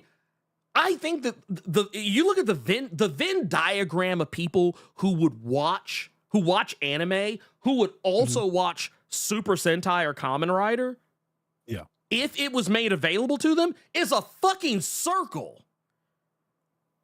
It's a fucking circle. There might be like a little bit of like space between, like, where it's like, okay, maybe there's this small amount of people who wouldn't watch it. So that's why I always think it's funny that that Hasbro handles these things the way they do. But I got off on a whole tangent. That's nothing to do with this. I'm interested. I'm in. I think that, yes, the Power Rangers, it needs this jumping on point. I don't know how they're going to how this will play. Yeah. But I'm interested. I mean, so it's two things. One, just from the press release that came out with Melissa Flores, she's saying that the biggest difference with Power Rangers Prime is that it's not coexisting alongside the classic Power Rangers timeline. Like, you had Mighty Morphin Power Rangers, then you had Go-Go Power Rangers, and then you had Mighty Morphin, and then you just had Power Rangers. This book isn't coexisting with anything. This book is all there is now. And something that Devontre said in the chat, which I think a lot of people should really take to heart, is that Shattered Grid was just Boom Studios. There has never been a Shattered Grid in the Power Rangers shows and stuff like that. That was just Boom Studios doing their own thing. And it shows, and they have a proven track record of showing when they do their own thing that it works. Yeah. So there's no doubt in my mind that this is something that could very easily work. this is probably going to get me in trouble to say, but I feel like this has the potential to do what Radiant Black tried to do and kind of stumbled at. They tripped up towards the end. Yeah. I'll also say this too. This is why I think maybe instead of Hasbro trying to call all the shots, maybe they should follow the direction of Boom Studios. Like as far as the comic narrative, I think that might be the best way to go. As far as I think I saw, what was it? Alex Santiago said, I feel like Power Rangers as a live action concept doesn't work over here anymore. Look, I'm a hard disagree with that, and I'm gonna tell you why. Yeah. I'm a hard disagree with you on that one, and the reason why is because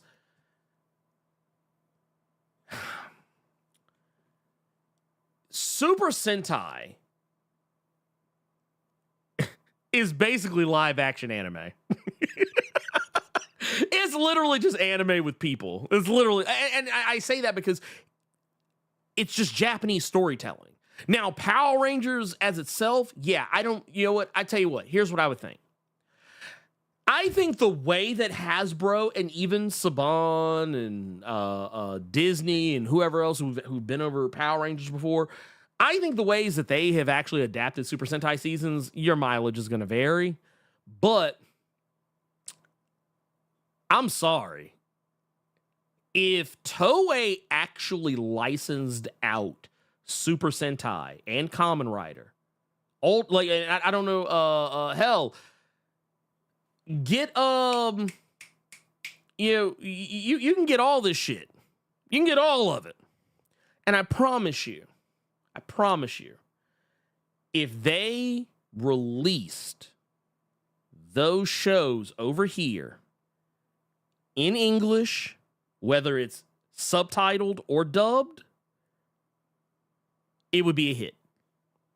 I don't think putting white people, like just taking a bunch of random white people and putting them in the costumes is the way to go. I don't think that's the way to go. But I don't think anyone would have a problem with that shit if they actually got it straight from the tap and got to see it how it originally was. No. That would be a license to print money. That'd be a license to print money. You could do animation, but here's the thing.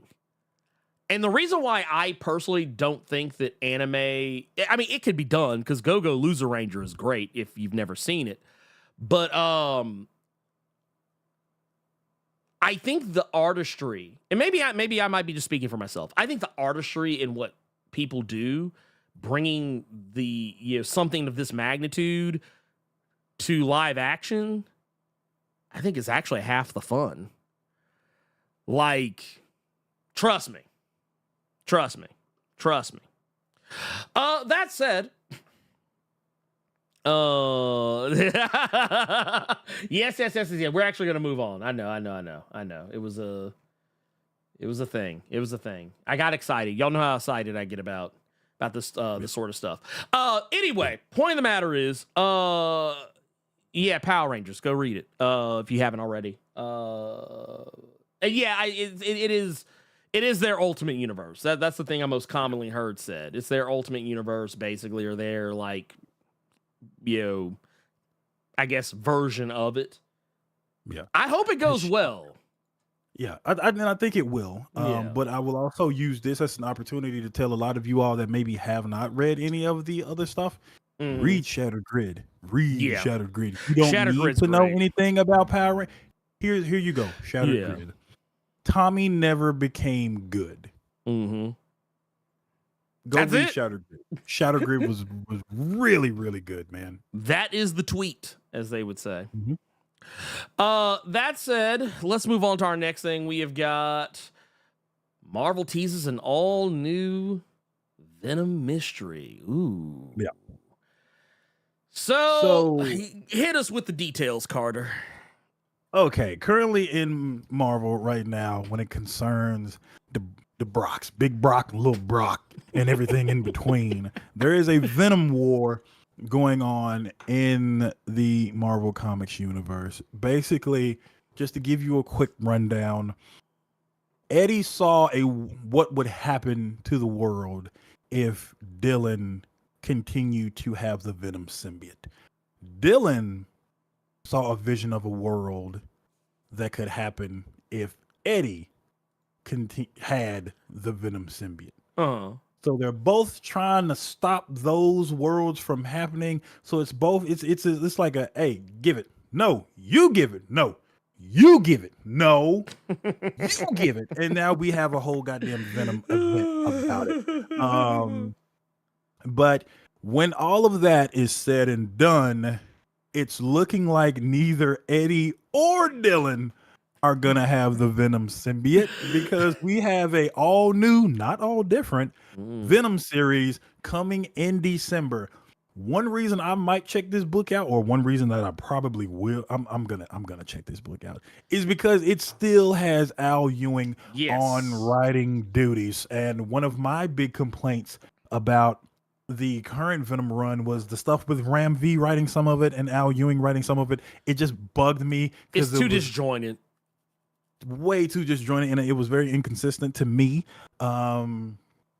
But I would tell you to maybe read that first issue of Venom War, because it starts off with Eddie coming down, and there are some pro wrestling shenanigans. God. Like a tornado tag with Eddie, with the King in Black and his symbiotes versus some other people. And it actually has Eddie cutting the promo. So I would tell you to read that first issue of Venom War. But again, wait. Can I ask this? Can I just ask this real quick? Does he ever at any point does he come out to the ring to some music, stand in the middle of it? He says, I must be in Missouri because all I see are a bunch of. Is it something like on that level? You don't come through the ramp. It's him and the other Kings in Black that he realized were him, like Bellum and him. It's them dropping from the sky, getting in the ring, grabbing the mic, Eddie cutting the promo, and then power bombs and clotheslines start flying. And all of the Marvel universe is watching this on their televisions. Eddie talking about a Venom War. But just to get real quick, it's going to be all new Venom, like you can see. That's going to be the cover. Art by Carlos Gomez. It's going to be dropping in December. And this book is apparently being touted as a non-cosmic ground level run compared to everything that happened after Eddie Brock became the King in Black from the Donny Cates run and stuff like that. And I know that was one thing that several people that I have spoken to at a comic shop here and that I've seen online is they want Venom to go back to being like the Lethal Protector and just the street level kind of stuff. They didn't really like the stuff that's happening right now. They didn't like the stuff that was happening with Flash when he was the space. I almost said Space Marine. Space Knight. Space Knight. Thank you. Yeah, Venom Space Knight. So I know a few people that will like that Venom is going back to a more ground level. But the thing with this one is, like I was saying earlier, it's looking like this new Venom is not going to be Eddie Brock and it's not going to be Dylan Brock. There are 4 people that could potentially be this new Venom. I shit you not. This is the list of people that it came out as. So brace yourselves, okay? I want y'all to look at this Venom. Look at this symbiotes. Right, color scheme, the whole 9. Actually, let's do it like this. That's another shot of him. And spoilers for one of the tie-ins for the Venom War book, because I see Devontre in the chat saying it has to be Peter. It's currently Peter now, because with Dylan and Eddie going at each other right now, the symbiote ran for help and it ran to Peter. So currently Peter is black suit, the whole dress to the gills. But your 4 choices, that Venom right there could potentially be Madam Mask. It could potentially be Robbie Robertson. It could potentially be Rick Jones, and it could potentially be Luke Cage. Madam Mask, Rick Jones, Robbie Robertson, or Luke Cage. That's who this new symbiote Venom could potentially be coming out of the Venom War. Okay, wait, I gotta take that down just for a sec. So I just want to say real quick, for those that don't know, and I guess you're here. I want to go through each of these and be like, Yeah, I want to be as objective as humanly possible. As far as what I think of each While we have all the crying, laughing emojis going over our faces, right. So I guess, man, we should probably clarify. Mm-hmm. We should probably clarify because there is, man, I know why some characters are being touted, I guess. Mm-hmm. I think I know why some are being touted. I think it's largely just because, man, some of these characters, some of them have gold in their in their repertoire. A lot of people in the chat are saying Luke Cage, and I know y'all saying it because of that gold, but what you have to remember, people, is that Madam Mask's mask is gold. Is also gold. So you gotta think about that too. She got that gold too. I'll just say this. Man, some of these picks I think are so weird. And I like some of them make a modicum of sense. Now, I will say, I know a lot of people might want it to be various and sundry other characters. Me personally, I don't really have too terribly much of a dog in this fight just because no matter who it is, I think it's just going to be funny. Yeah. I think it's gonna be funny before it's good. So let's take a look at suspect number one. Suspect number one, you got Madam Mask, who long time villain. I don't know where she is fitting in this story. I need to finish up one of the tie-in books called Venomous, because a lot of you who don't know, Black Widow does have a symbiote as well. I think it's called Sliver. That's a tie-in story with her and my boy Flash Thompson, Agent Anti-Venom. I'm wondering if she might pop up in there, so I got to read that one. But yeah. It's a Madam Mask is one of those characters. I don't have a whole lot of nostalgia for her. Like, I think some of her best moments were in the Hawkeye, the Matt Fraction Hawkeye joint. Okay. She was more recently a threat in the Gang War story arc. She was kind of, she was a central figure of the Spider-Man Gang War story arc. I'm not gonna lie, I don't. Man, this is gonna sound fucked up. I don't want it to be her because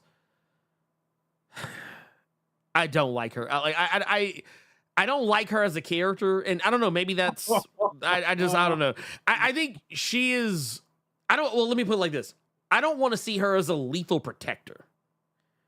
Like, I don't want to see her as a lethal protector. I'm sorry. I just don't. Last time I read anything with Madam Mask in it was Matt Fraction's Invincible Iron Man, because I think Tony was breaking her off at one point during the World's Most Wanted event when he was erasing his mind with the superhuman registration shit. Yeah, that was the last time I saw Madam Mask in anything. Yeah, it was like it was the Matt Fraction. It was the Matt, like, for me, it was Matt Fraction Hawkeye and then Gang War. She's not, I mean, yeah, she showed up in some other stuff. It just, to me, she's not a character I'm ever checking for. So, you know what? Maybe that might make her the best choice. I don't know.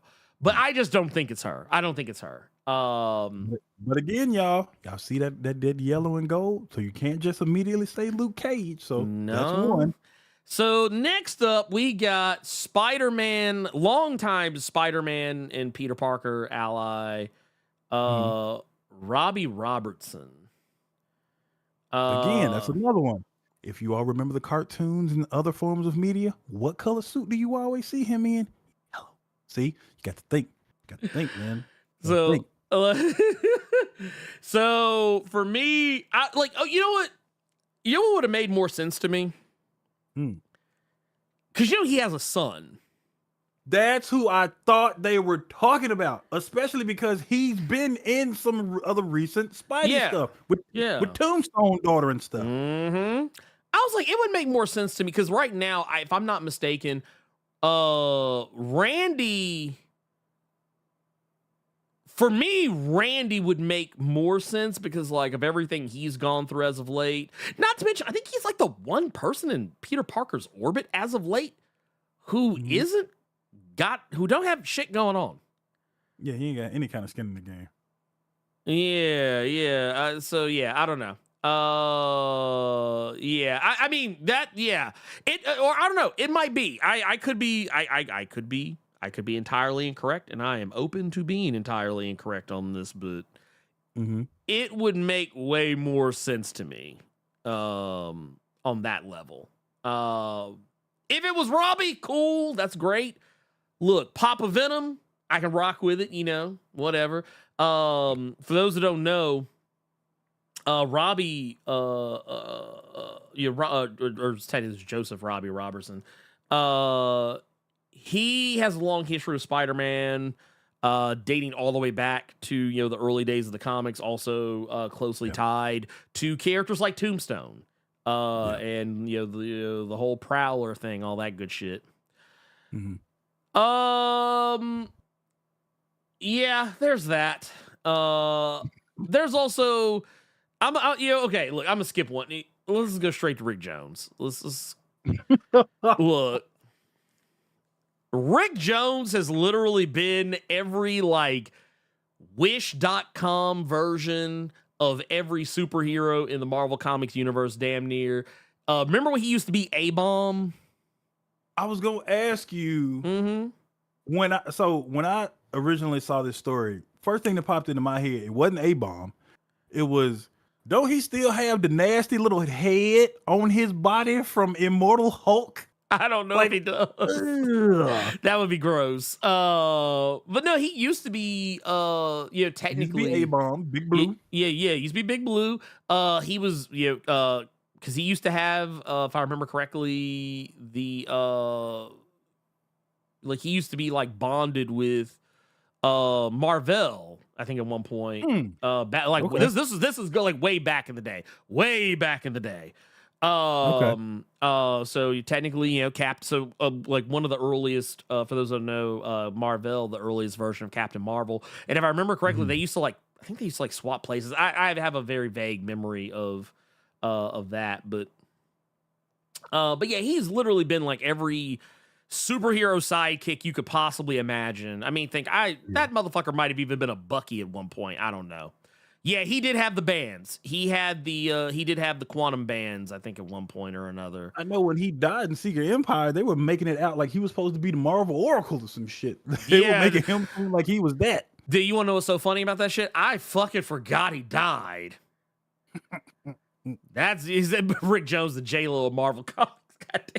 That motherfucker. I mean, he done been everywhere. This motherfucker have been everywhere. Here's my thing. I don't know, man. I don't know. I don't know. I honestly, if it was, man, look, let me be honest with y'all. If they actually reveal it, if they reveal it to be Rick Jones, this is what you're gonna hear. See, I'm gonna tell you why I disagree. That shows you the level of just S tier, because people gonna read that book for no other reason than the faith that they have in Al Ewing. Man, dude. At this point, because these four potential hosts, you ain't selling us the book on that. You strictly selling us the book on Al Ewing is writing it, bro. I mean, you know what? I tell you what. You know what? The only reason I would be willing to give Rick Jones as Venom a chance is because it is Al Ewing, and it would actually make up for how nasty he did Rick Jones in Immortal Hulk. That's the only reason I'd be like, man, you got to give Rick Jones his lick back. You got to let him get his lick back. what happened to A-Bomb? I think that was Doc Green. Doc Green was getting rid of the gamma radiation from everybody. So that was a different personality of the Hulk. He got rid of A-Bomb, and then he got Training Day and Secret Empire from Captain Hydra, and then he came back from the dead in Immortal Hulk, but had a little head on him. But then that ended up not being him. And then Gamma Flight happened, and I can't remember because I forgot what happened in Gamma Flight. I don't remember.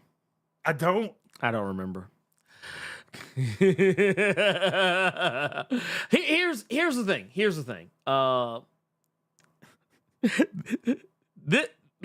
motherfucker everybody think is gonna be. Look, can we just go ahead and say that? Drip, so I will put some respect. I've always liked his Thunderbolts outfit. Oh yeah. I wish he went back to that at some point. Oh no, he need to. I know somebody else said that to me, why they think it's Luke, but it's because of the Timeless one shot that had come out. Oh, I forgot about that. Yeah, no, I think but he wasn't a symbiote in that though. I don't think so. But they were like, but why would they come out with that book and now they can make him a Venom? This might be the start of everything though, Carter. This might be the precipice, even though you didn't use that word wrong. Y'all need to talk about this on the Blerd Cave. This could be the precipice to something great. Again, you used that word wrong, but I'm gonna talk to Ernie to see if we can talk about this on the Blerd Cave. I think they meant precursor. I can't remember your name that saw me at that comic shop Wednesday, but yeah. I think they meant the precursor, but either way. I know he said precipice, and I knew what he meant, but I laughed both times. I'm like, oh, yeah, okay. He was probably, they were probably just really excited. They were just really excited. That's all that was. I mean, look. Here's the thing. Here's the thing. Here's the thing for me. Okay. I personally, if it's Luke Cage, I think you have the most interesting story to tell. Because right now he's got his political career and having to. I was going to ask you that. Was he still mayor? Last I checked, I mean, I haven't been keeping up with everything, but last I checked, he was still mayor, and I feel like maybe he got a little bit of a bug for that superheroing again when during Gang War, even though he had to wear that ugly ass knockoff Shaquille O'Neal steel suit. What you doing, big dog? I was like, man. I was like, man. What? I was like, I know you didn't sign off on this. I know you ain't sign off on this, Rodney. Why? Why you do me like this? But you know what? You know what this reminds me of? I'm gonna tell you what this reminds me of. Some of y'all may remember this. There was a marketing. It was a whole marketing campaign. There was a whole marketing campaign surrounding this. This was back when they were doing the whole. Is like who is going to be the new Black Panther?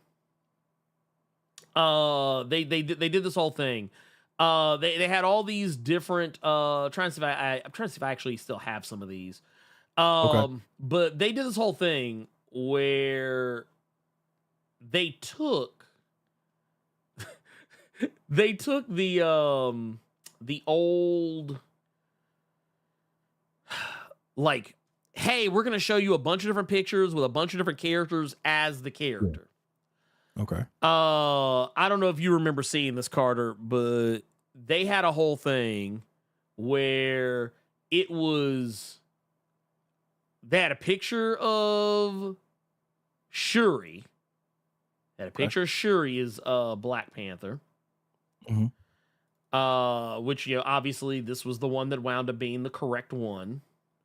Okay. And actually, I want to see if I can actually find this, because like I want to show y'all the levels, and I'm gonna quote Carter here, the levels of kung fu treachery these folks pulled. Let me see if I can actually find this. Let's see. Yeah. I know. Wow, that is not how you spell that, but okay. Yeah. But no, it was they had like several different characters. It rained. Okay, here it is. I think I found it. I think I found it. I might have found it. I want to make sure I got it right. But basically, the long and short of it is they had a bunch of different random motherfuckers. Okay. Bunch of different random motherfuckers. It was like, oh God, who was it? It was Sue. They had Sue Storm with her head on the Black Panther like it was, I can't find, you know what, here. Actually, no, I know how to find it. I know exactly how to find it. That sounds so gross. Here. I can find it. I know this has got to be the way to find it. I don't want to see Jessica Alba head on Black Panther body. Like I can't find the image for whatever reason. I cannot find it, but I just want to show you this here. Actually, imagine this image. Everybody got this image, but what they would do is they would take the head with the mask off, and they would have the head of either Storm, Shuri. I think Ramonda's head was on there too. And they had Invisible Woman's head on her shoulders. Saying like, ooh, who could it be? Who could it be? Who could it be? Who could it be? And yeah, no bullshit. No bullshit. I'll never forget it. I will never forget it. I feel like I'm being gaslit.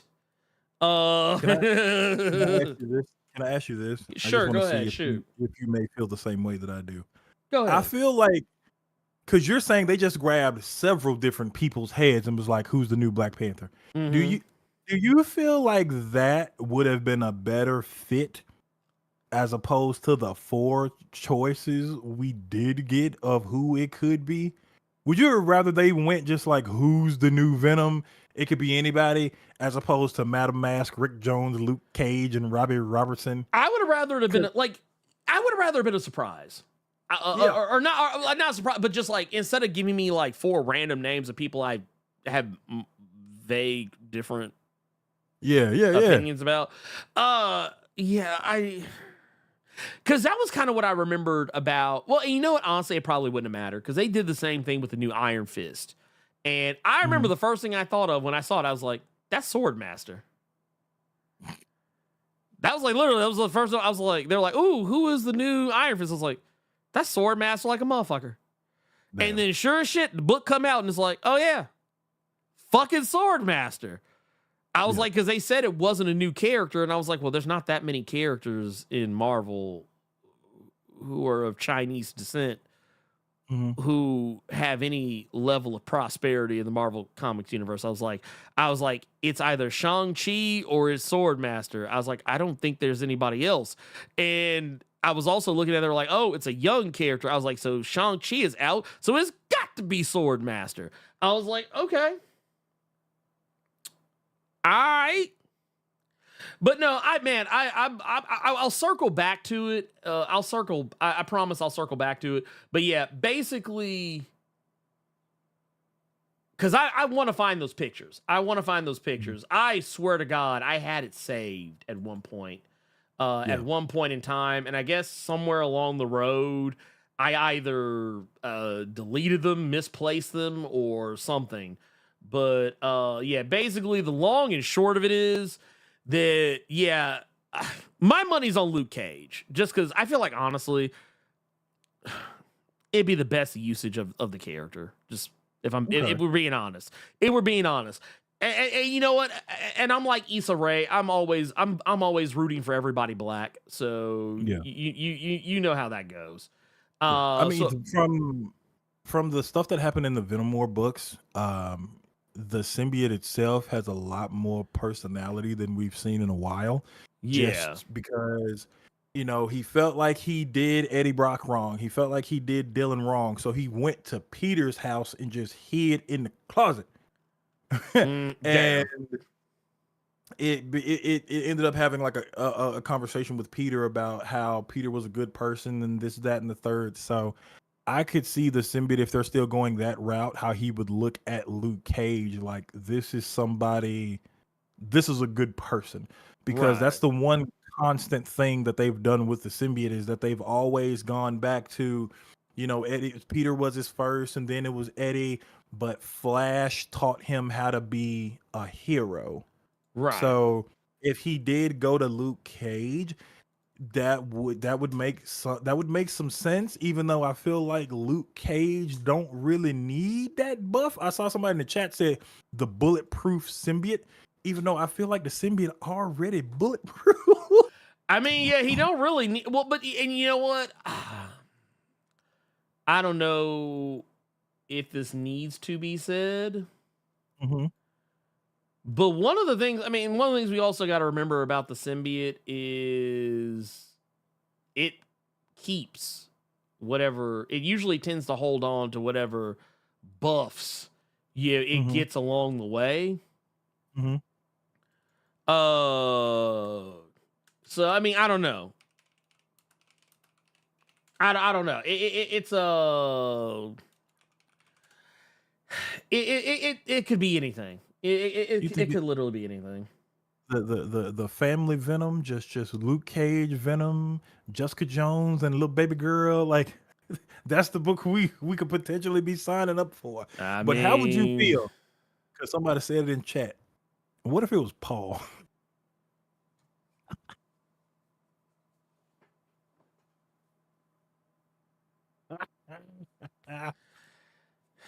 Anyway, Y'all thought I was gone. That boy came back with Paul Bearer like he was Kane coming back to whoop on X-Pac. Oh my God, I'm so no, I'm good. So you are dead set on Luke Cage. So we got. I'm set on Luke Cage.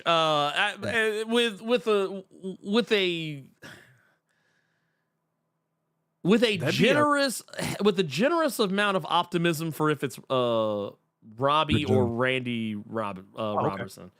Rick Jones is literally if it's Rick Jones, I'll just accept it. I'll just accept it because it's Al Ewing. I gotta admit though, a Luke Cage book by Al Ewing sounds pretty dope. Well, and you know, okay, so all right, and this is okay. I'm also telling you my other reason for why I think it might be either one of those characters. Mm-hmm. Al Ewing loves writing black characters. Mm-hmm. Mm-hmm. That's why I like a Luke Cage Al Ewing book. Might be Al, gonna have to accept the symbiote with it, but that book would be off the chain. Look. I'm not trying to tell y'all. I'm not trying to tell Al Ewing how to run his shit. But let's be real. Mm-hmm. Al Ewing would write the fuck out of this shit. He would write the fuck out of this shit. That picture and then the all-new Venom, where they both kind of big and kind of chiseled like that. Mm-hmm. You just kind of helped your argument with this picture. I'm just saying. If you go back to that all-new Venom pic with this one, like, that kind of helped your argument a little bit. Yeah, look at that shit. Like, and here, I'll leave it here. That could be Big Luke. That could be Big Luke.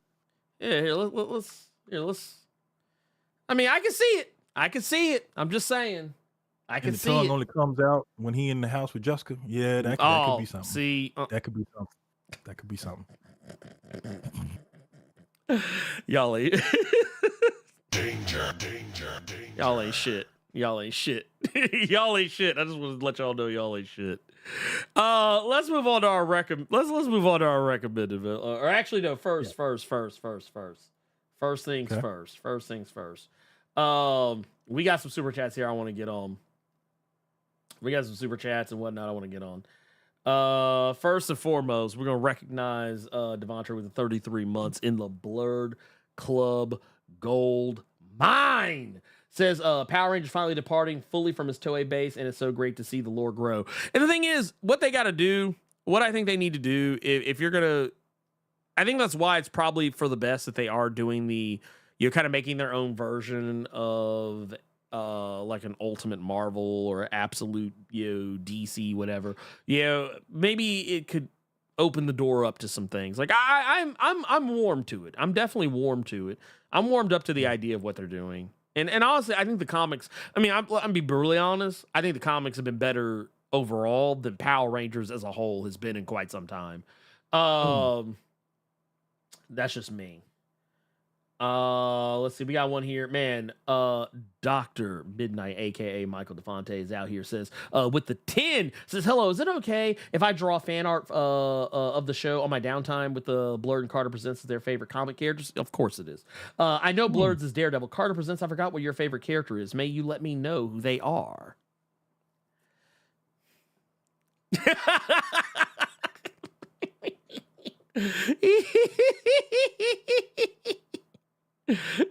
I'll get back to you. I'll get back to you. I'll get back to you. I had to go look at the show. I thought it's 2 minutes to pick.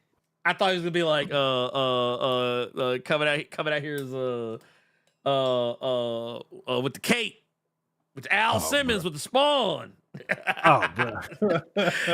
Just this. Don't draw him as Savage Dragon and you good. He'll cuss. He'll cuss. You know what? I would, but I would be so appreciative that somebody actually took the time to do something that despicable. I would still love it. Like I would still love it. I would get, every fucking time I look over there, I would cuss because I would probably have it hanging somewhere. But yeah, that would be. Gearless Mode with the 1999 is saying the oldest truth. If it doesn't sell toys or merch, they kill it. Get those lights up. He's talking about I think he was talking about Transformers, possibly. Or was he talking about the Power Rangers conversation? No, because I think that was when you were going in on Hasbro.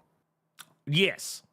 Well, also it was an argument that was used for why Young Justice was originally canceled. I do remember that. I think not enough toy sales. Not enough toy sales, but Power Rangers most certainly. I mean, yeah, if it's not selling toys, then why bother?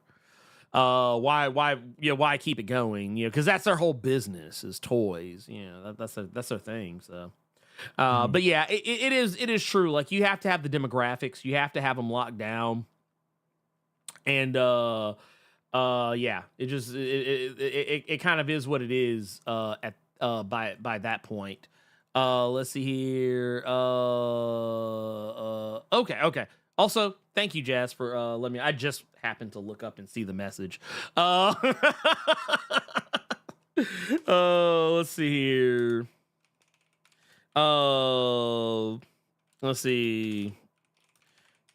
But no, I guess. Oh, really? Deck It Out is saying that Ben 10 got to get away with so much because they were making too many toys. Oh yeah, no. They were busting out toys left and right. They were. You get an Omnitrix. You get an Omnitrix. You get an Omnitrix. Oh no! Everybody was getting toys. Everybody. That was Ben 10 was a license to print money. It was licensed to print money, and that's one of the main reasons why it's coming back. Okay. That's one of the reasons why it's coming back. So, yeah, I'm here for it. I'm here for it. Also, thank you for that 1999 super chat.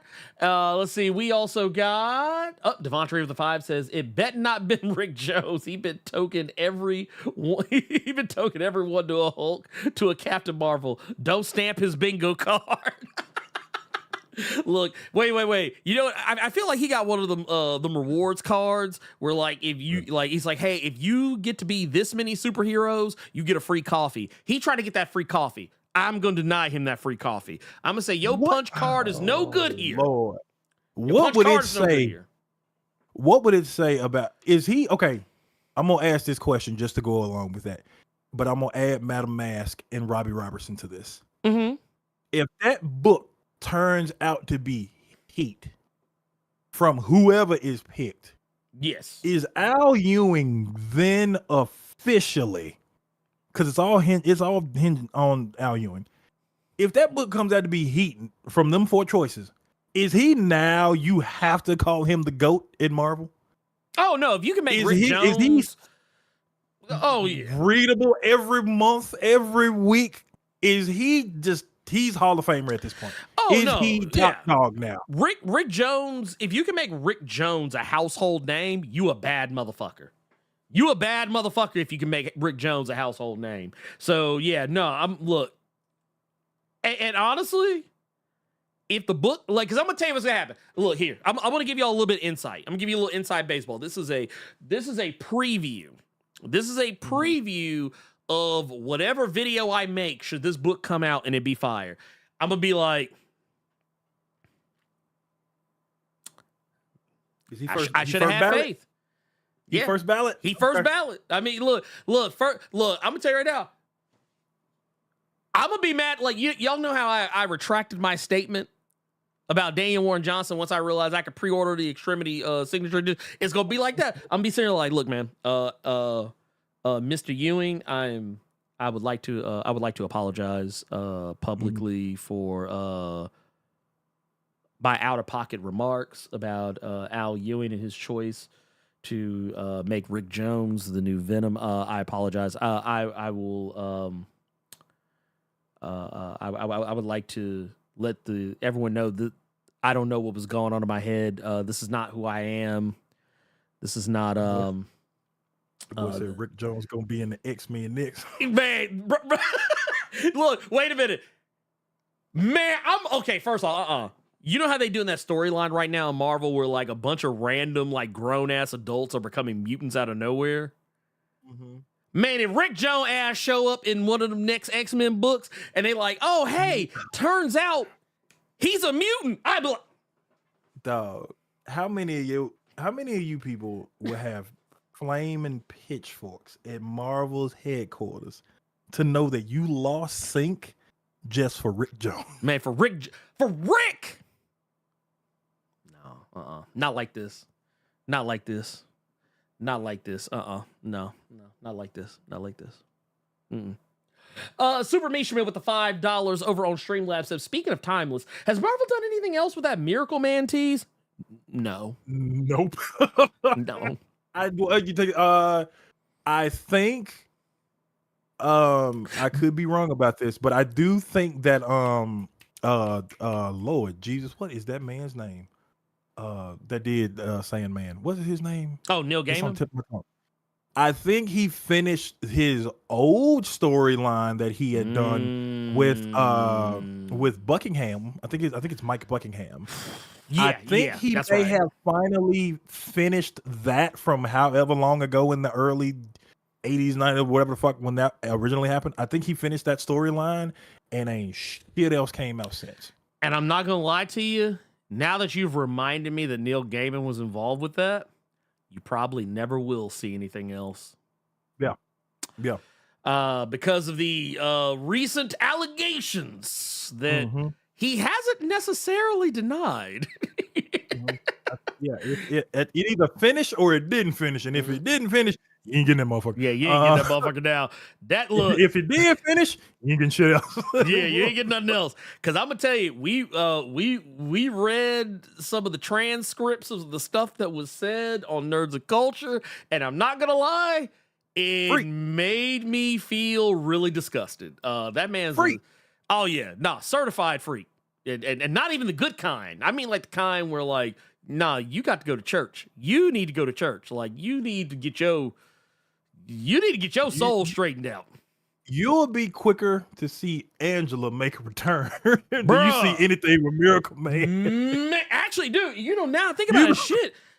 Dude, Neil Gaiman had fucked up a whole pantheon of characters. Look, I'll be honest. So look, I'm not gonna relitigate it.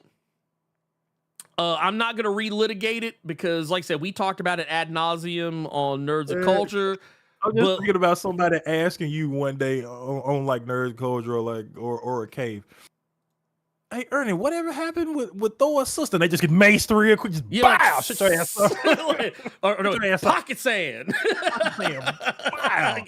Get your ass up out of here. But no, the long and short of it, was basically he has been accused of a lot of sexual impropriety. And like I said, I'm not gonna relitigate it here, but for those that want to know, I'm gonna post a link. I'm gonna post a link in both Twitch, and you can watch that at your leisure. I'm not, like I said, to talk about it right now, we would literally that would just extend the show egregiously. So They wasn't even doing shit with that character anyway. And that was before we found out he was a fucking deviant. Yeah. Now you really ain't finna see none of them. She is in that gold apartment in the sky somewhere with Thor's mama. We don't know what's gonna happen with that, bro. Oh She yeah, gone. no, we ain't never She seen gone, her again. folks. She gone. Look, I'm gonna tell you right now. This is what you need to do. So any character that Neil Gaiman has anything to do with, any character Neil Gaiman has and honestly, I don't know. Sandman might be the only safe one because there's contracts involved. But I'm gonna put it like this: go ahead and just do this. I really miss my nigga. I really miss my nigga. That's basically what you're gonna have to say for that character, because you ain't gonna see that motherfucker again. You ain't gonna see that motherfucker again. You just gonna be missing that motherfucker. I'm just telling you right now. Until these allegations are addressed, and either have to go back and buy some of them Spawn Deluxe Hawk. bruh. Hey, no, dude. Here's the thing. I need look, man. I feel nasty as hell because I was literally just sitting here thinking, man, I really want to get that collected edition of Neil Gaiman's Eternals because that shit was lit. And now I'm just like, I can say, yeah, be like, pocket. What you doing trying to buy that goddamn? Right, get that shit out. You know what? If I go into a comic shop, I see somebody picking up fucking Sandman or motherfucking Miracle Man, I'm like, right in the face. Get that shit out of here. Well, no, the problem, Nerd Large, is that it's not just him being a certified freak. It's that he is a certified SA'er. We'll put it that way. There you go. We're gonna say it as wait, hold on. Allegedly. I want us to move on, but I'm gonna tell you one thing I'm sick of, and it's YouTube with this algorithm and the things that you say you can say and you can't say. So of course you can't say words like that, but I gotta be completely honest with you. Mm-hmm. If I got to watch another one of your fucking videos, and I got to hear you say unalive one more fucking time, I'm gonna pull my hair out. But keep in mind, Ernie could come out with a fucking video about Blade Miles Morales and say nigga 173 times, but if he say that K word, it's over. Money is gone. Money is gone. Oh no, let me tell you something. Let me real quick. I'll just add on to this, and I promise we'll move on. For me, I'm a huge fan of Swoop. For those who do not know, Swoop is a documentary filmmaker on YouTube. She used to be a recording artist, singer, music performer. But she had shifted to making documentary films on YouTube. She's really awesome, really great. And she mostly focuses her attention and I'm gonna say this, I'm gonna try and say it as eloquently as she says. She focuses her attention on true crime and social media influencers who abuse their power because it's not drama, it's dangerous. That is her tagline for every video, just about. Or the sus pool, where everyone is sus, maybe even us. But no, one of the things that she does in her videos a lot is that she, and she even complains about it in the videos themselves, where she talks about how she has to, like, she can't say the, like, case in point, she can't say the word that rhymes with corn. So, like, she usually says corn in place of that word. And she always talks about, like, and I think there was something where, like, she was actually talking about the stuff that was going on, like, with Quiet on Set and, you know, some other, like, let's just say CP, things of that nature, all that stuff, PDF files and so on. So she was talking about how, like, she hates the language that she has to use because she feels like it takes the bite out of how devastating some of these things actually are, that it makes it seem less serious. And she's like, she hates how she has to do that. And I feel the same way, because honestly, trust me, I hate having to say unalive. It's a dumb fucking word. I've only just recently got more comfortable with no longer censoring when I say the word fuck on Yeah, I don't censor here, obviously, but on actual like videos, like pre-recorded videos, I usually censor it. I've kind of I actually don't really do it very often anymore. It's also because I don't really curse in many of my videos anymore, just because, sometimes it just depends on what's happening. But point of the matter is, go watch that Nerds of Culture stream after this is over. Matter of fact, that's my recommendation. That's my recommendation for this week. That's my recommendation. I was going to recommend something else, but you know what? No. I'm going to recommend that. I'm going to recommend that if you want to know more about the Neil Gaiman stuff, Robo and I talk about it at length, ad nauseum, to the point that we are both fucking depressed by the time we're done talking about it. And I actually needed a drink and maybe even to call my therapist after it was over. And yes, it's a lot. It's a lot. I feel really bad. Why You said shoop? Oh, swoop. And swoop. Okay. Swoop. I started thinking about that Whitney Houston song. Shoop. Oh. Shoop, baby. Oh, like that's no. funny. No.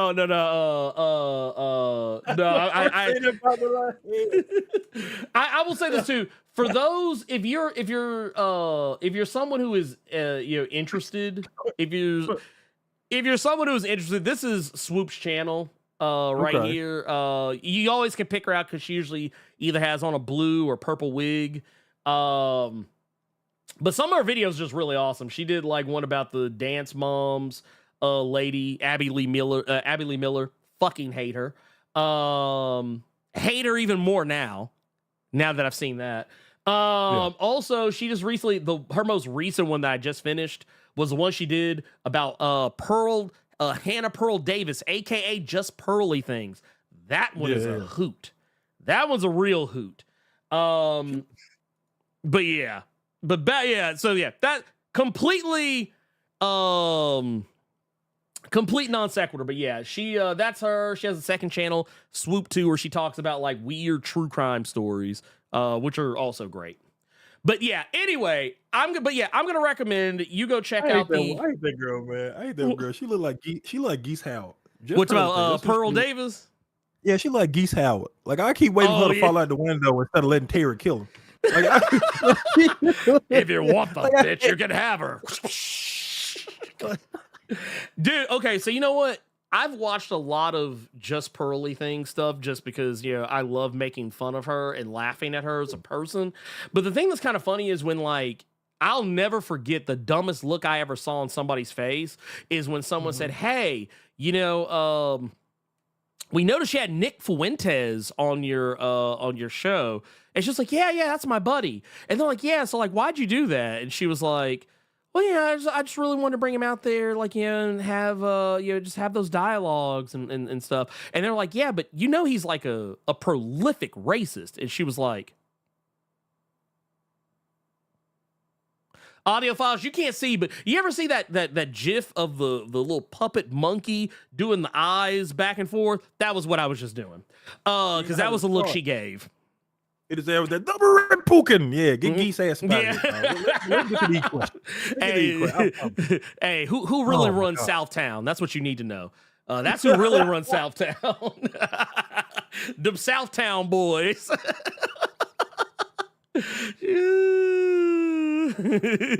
But yeah.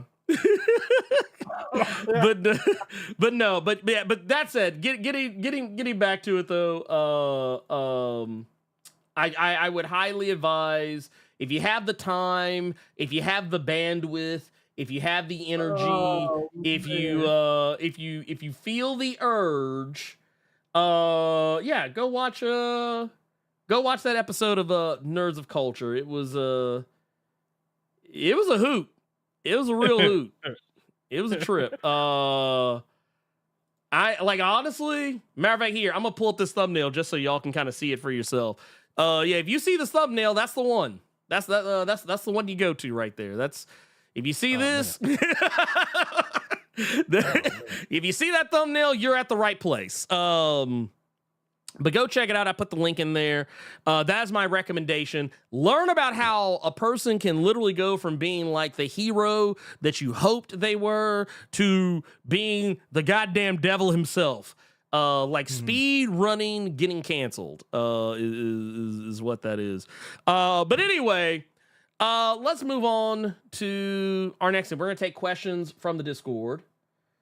And let me I'm checking real quick just to make sure we're caught up on some stuff. Okay. Oh, thank you. Yep. Ooh, excusez-moi. Yes. Gearless Mo also, real quick, we're gonna take a look at what he's talking about here, because he actually sent us a 1999 super chat. Says, just a reminder, Blerd Without Fear, please check your Discord post post this stream. Yes, thank you. Yes, I will. Because we're also gonna do a little something before we get up out of here. I actually meant to do it today, but I don't want to rush this thing because it's actually more important than what some of you might imagine. So I want to make sure all I's are dotted, T's are crossed, because YouTube be out here. And that's in regards to the giveaway that we're going to be doing. I have to make sure everything is worded absolutely perfectly, because technically YouTube be looking. And I want to make sure our shit's above board. I don't want nobody come back saying, hey, we're trying to scam people, because that was actually something that happened the last time we did this. I think, who was it that took it down? I think somebody took down one of our, I think it was TikTok. TikTok took down our giveaway, or like my video advertising the giveaway when we were giving away the PlayStation 5 last year. Last year. They took it down because they said that it was reported as a scam. And I was like, it's not a scam. It doesn't even require anyone to spend money. Like, I was like, I had to actually send them proof that we were going to be giving away a PlayStation 5. It was kind of ridiculous. So yeah, just putting that out there. But yes, no scams. When I give away shit, it's real. We don't scam people here. I refuse. Let's take a look at our questions. Carter, you want to kick us off with questions from the Discord, sir? Sure. First question we got this week is from Qdoma, saying, greetings, Blerd and Carter. Hope you're all having a great weekend. And to all who hated the Acolyte for no reason can eat my ass. That's graphic. My question is, how did COVID-19 change your going forward habit-wise into the present? I know it kind of made me into a bit of a germaphobe now, because I wipe everything down and sanitize on a regular basis. So with me, I always made sure to kind of clean up around me and my person in my area, but it was more so being here. Oh, in Cali? Being in LA, and seeing how people just ignored it and got a stupid ass attitude when it was questioned. And that was then doubled on because of my job and those individuals that I work with that are less fortunate, that are out on the street and things like that. So then I really turned up and just like, you won't get pocket sand from me. I'm gonna do you worse. I'm gonna throw that goddamn hand sanitizer gel in your face. Your eyes finna be you'll be like screaming fucking with me. Look, could you imagine somebody just pulling out a bottle of hand sanitizer and just skeeting the like a stream, a jet stream of hand sanitizer straight in your eyeball? Yeah, bro. Your eyes and your pores are just screaming for fucking dear life. Look, gonna have your shit looking like. So yeah, man. Oh god. I was already kind of like that anyway. But yeah, just with how I am and where I work, and like I said prior, it made me turn it up a little bit. But yeah, what about you, Ernie? Yeah, I'm a germaphobe now. I was kind of a germaphobe before, but I'm even worse now. I don't like. I'm now the type of person that if you cough around me and you don't cover your mouth, like I would before COVID, if you coughed around me and didn't cover your mouth, or sneezed, didn't cover your mouth or whatever, I would give you a look and I'd be like, hey man, that's not cool. Mm-hmm. But now you might get hit. You might get hit. I might commit assault. I don't like that. I've become a germaphobe to the point I don't even really like going to the movies as much as I used to. I'm actually way more of a, no, I'm just going to stay my black ass at home, and where I know ain't going to be no trifling motherfucker spreading diseases and shit around me while I'm trying to watch a movie. It's like, I actually, funny story, I actually thought about going to go see The Crow yesterday just to be able to talk about it intelligently. But then I thought about it. I was like, man, you know what? Between Lionsgate not lifting the review embargo until after the movie came out, and motherfuckers being nasty, I was like, yeah, no, I'm not going. I was like, I would go for a Marvel movie, but I said, no, fuck this shit. Hit y'all ass with that shoot.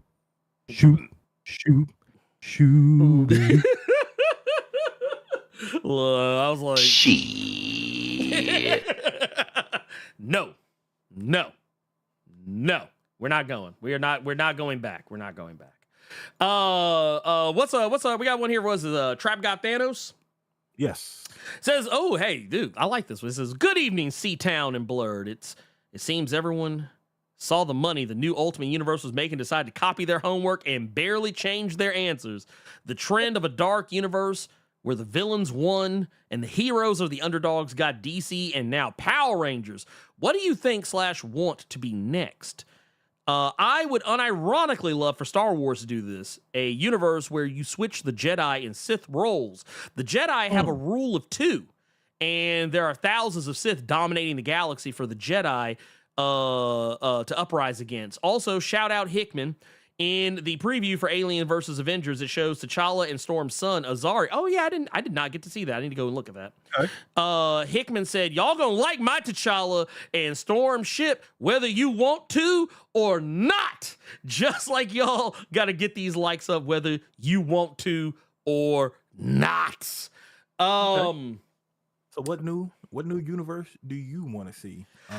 Honestly, yeah. So just an addendum to what he just said with Star Wars. And technically, the Lucasfilm and Disney tried to give it to y'all. It's called The Acolyte, and y'all got it canceled. But I would actually like to see a, you know what? No. Star Trek. I would love to see Star Trek do it. I won't take Trap God's answer, even though I love that answer. I would do Star Trek. And and technically we've kind of done something like this. They've done like, yeah. What about those recent movies? Was that sort of that actually is kind of it, but I would like to see them go the extra step. I would love for them to do, and technically they kind of are, because we have Star Trek Section 31, the movie coming out. But I would actually love to see a Star Trek show that is 100% set in the mirror verse, where everything is flipped. Everything is the opposite. That was a thing. Okay. Yeah. Mm-hmm. That's like, have you ever seen the memes of Spock where he's got like the goatee or whatever? Yeah. Like, and you know, what was it? In Star Trek Discovery, one of the more recent series, they did a whole season kind of like almost a whole season kind of surrounding the Mirrorverse. Because like, so you know how Michelle Yeoh is on that show now, or was on that show? The version of her you see the most is actually not the main continuity Philippa Georgiou. It's the Mirrorverse version of her, and whereas main continuity, or main continuity for Discovery, that is, she is a good person. She's a good person, good-hearted. She's kind. She's warm. She's a leader that everybody looks up to. Yeah. In the Mirrorverse, Philippa Georgiou is a whole-ass murderous psychopath. Okay. Well, I won't say psychopath. She's more of a sociopath. But, like, over the course of the show, she kind of rehabilitates. But yeah, that's what I would like to see. If we did something like that, I would, and we're not good enough for it. I just want to say we're not good enough, because if they canceled the Acolyte for being too different, which to be fair, I don't even think it was that different. The shit they were talking about was shit that was introduced in the Phantom Menace, but neither here nor there. Point of the matter is, if they actually did a Star Trek show that was literally just the mirror universe, bruh. Okay. That's a license to print money. That's a license to print money. Okay. What's our next question? We got do we have another one? JWR 2.0 saying go. good day. Ernie and Carter. I spent much of this month gushing over Gail Simone's X-Men and Kieran Gillen's The Power Fantasy starring David Banner. It got me thinking, can you think of any writer whose big two work you prefer over their self-published or indie work? That's a good question. That's a very good question. Good question. Man, I'm not gonna lie to you. I have a hard time with that one because I don't. The lies I tell, the lies I just told here on Beyonce's internet. Al Ewing, we talked about him a great deal. We talked about don't get me wrong. Yeah. I think Yeah. We Only Find Them When They're Dead. It's a fantastic story, great story. Phenomenal story.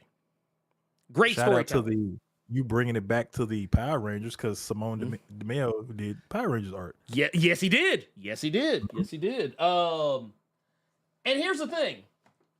Let me move these before I try and put these back and knock everything the fuck back down.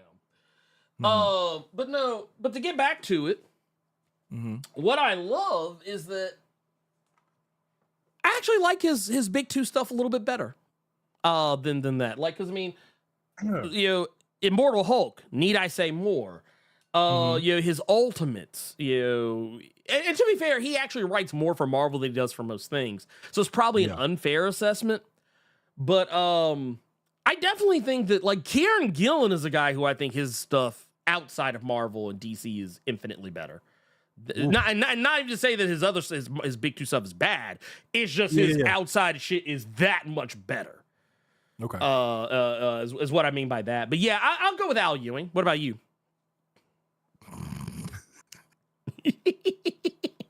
Go ahead. It was only because it was something I was going to say, but then I thought about the other books of his that I've liked. And I'm like, nah, that ain't it. Their big two work over their self-published. I'd probably say Jason Aaron, actually. Really? Well, you know what? That makes sense. Go ahead. Because I did enjoy Southern Bastard. You all know I love that book, but it didn't finish, and its mileage may vary if you're not a Southern person or not. Fair. Scalped was another one that I didn't really keep on my mental as much. Scalped is a weird one for me. Yeah. It's a weird one. It's a... You know what? No, this isn't the place. Carry on. Okay. Carry on. The Goddamned was another one that didn't really keep me. Yeah. But I could read that Thor all day. I liked the Batman the little Batman story that he did recently. I really enjoyed. The Wolverine stuff, the Ghost Rider stuff, the Hulk that not a lot of people like Jason Aaron's Hulk run, but which is wild. I have enjoyed a lot of his big two stuff more than the few Image books that I've read from Jason Aaron. Yeah.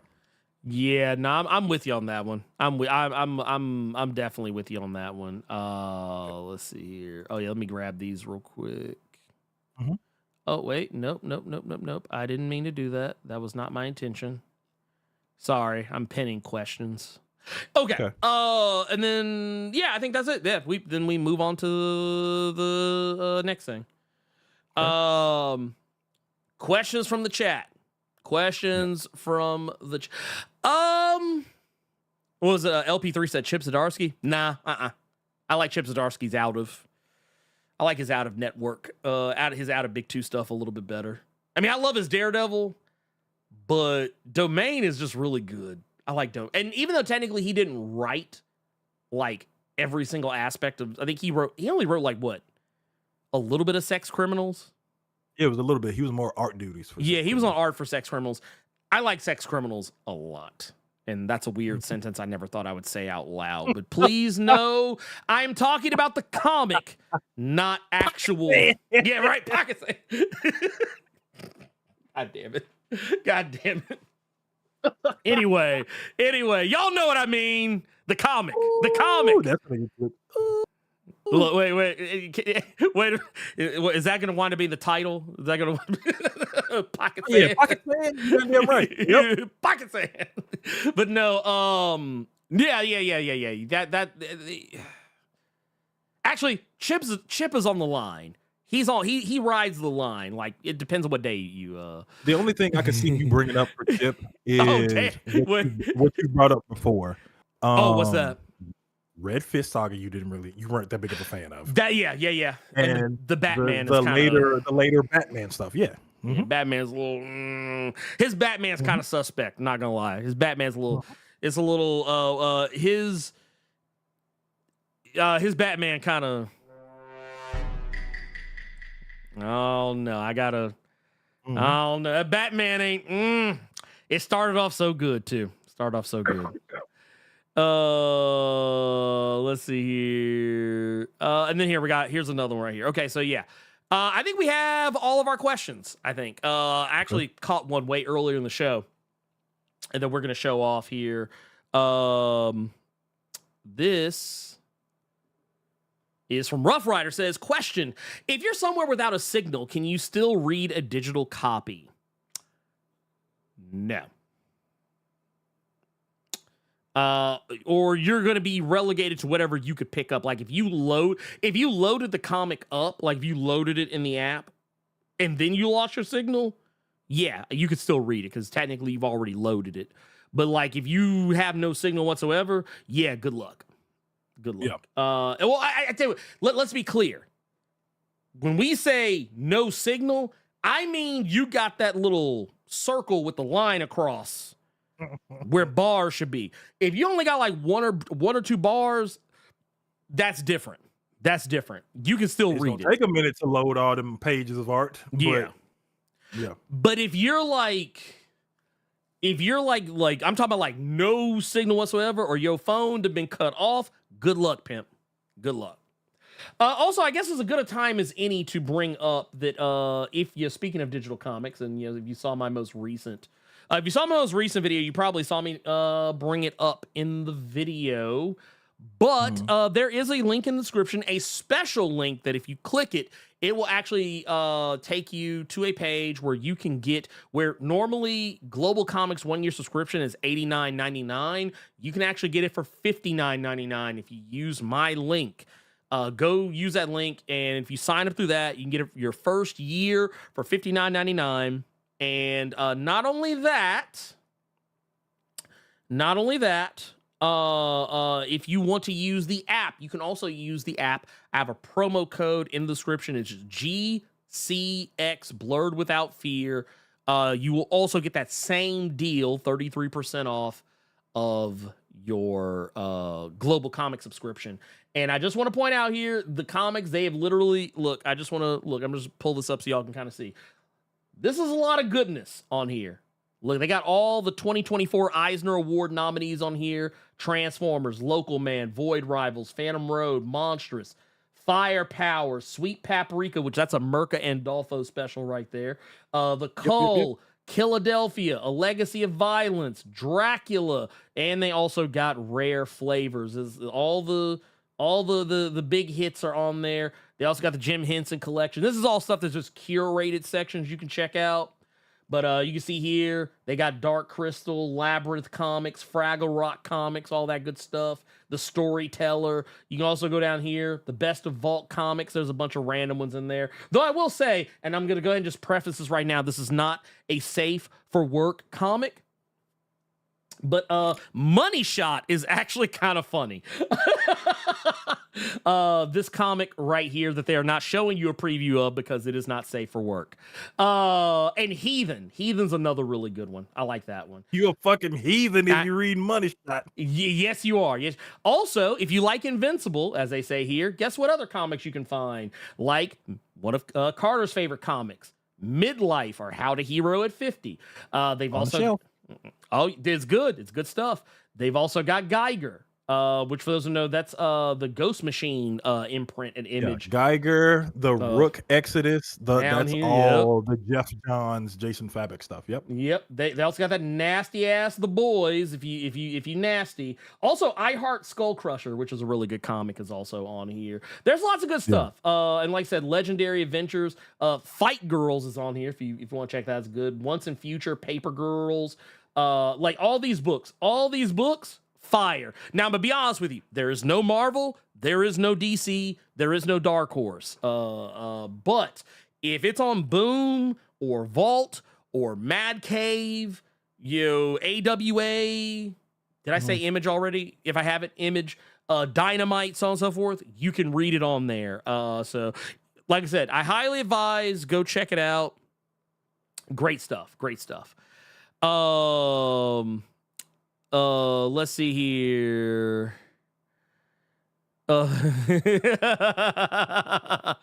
Let's see here. Oh, these are statements, not questions. I just want to read them because I thought they were funny. This right here is from Devontre. Says, by the way, Ernie, before we leave, says, you heard that Jason David Frank hated Dracon? I did not know this, which is so hilarious considering that they got, I mean, obviously they paid him, so, but, they got. I wouldn't mind reading that then. Because I swear, the fact that he was in the trailer for it. Yeah.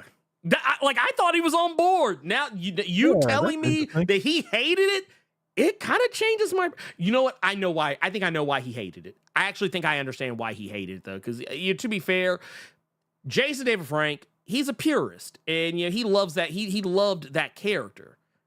So I kind of get. I actually, you know what? Now that I'm thinking about it, it actually makes sense to me why he wouldn't like that character. Like, even if he did portray it in like a trailer for a thing that should have been made a thing, but was not. We got another one here. This was from earlier. It says, Blur Without Fear, you meant that is the thread. That's right. I need to get that's the tweet out of my vocabulary.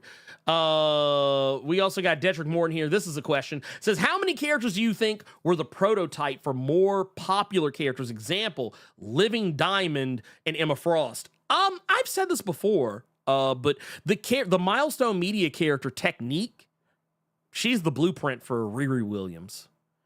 I mean, they're literally the same character, damn near, except for the fact that Technique is older. Like she's a grown adult woman. That's the difference. That is the difference between those two characters. I think I talked about it in a video. For those who don't know who I'm talking about, in the comics, in Milestone Media Comics, Technique was originally a enemy of Hardware. But when they did the Milestone Media relaunch, they kind of kicked that storyline because honestly, it was kind of silly anyway. It was kind of a silly one anyway. And but in the original series, like this was their first real encounter with one another. They did not like one another, but once they kind of realized they were on the same page, they kind of got right. Technique realized she was sold a false bill of goods in regards to her thoughts on Hardware. But I think she was like, if you go back and read like a lot of her history,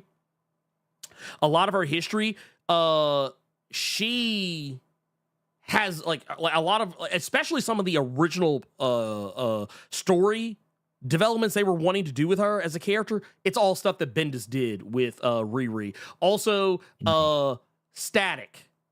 I was gonna say, didn't you say Static was basically Miles? That Static is literally the blueprint for Miles Morales. He is literally the blueprint. I remember you saying that.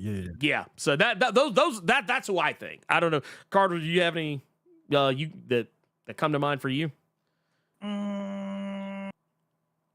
Man Thing and Swamp Thing off the top of my head. Yeah. And you know what? It's funny too, because I think when I did my video for Man Thing, there's a character that both of them copied. I forget the name of the character off the top of my head, but I remember there being a character that both of them followed. That but you can also make a case for like Dr. Fate being the precursor for Doctor Strange. You can make a case for Deathstroke being the blueprint for Deadpool, even though technically the characters have completely different personalities. wasn't Deathclaw the prototype for Batman Wolverine? I think so. He didn't catch that, y'all. Yeah. Nobody no. likes that. Nobody wants. You see, that's why don't ask me about that goddamn amalgam anymore. You see how people ain't thinking about no goddamn amalgam books and shit like Dude, that. That was the furthest thing from his mind. He didn't even catch that shit. Wasn't even in the same hemisphere. That's why I know don't nobody give a goddamn about no amalgam. Hey Cody, you gonna get that amalgam omnibus? Fuck Nope. no. Nope. No. Well, no, here's the thing. When you said, like, once you said amalgam, you know what I thought about? I was like, man, I was on InStock the other day and saw they had the amalgam thing on there, and it was like dirt cheap, and I was like, nah, I'm good.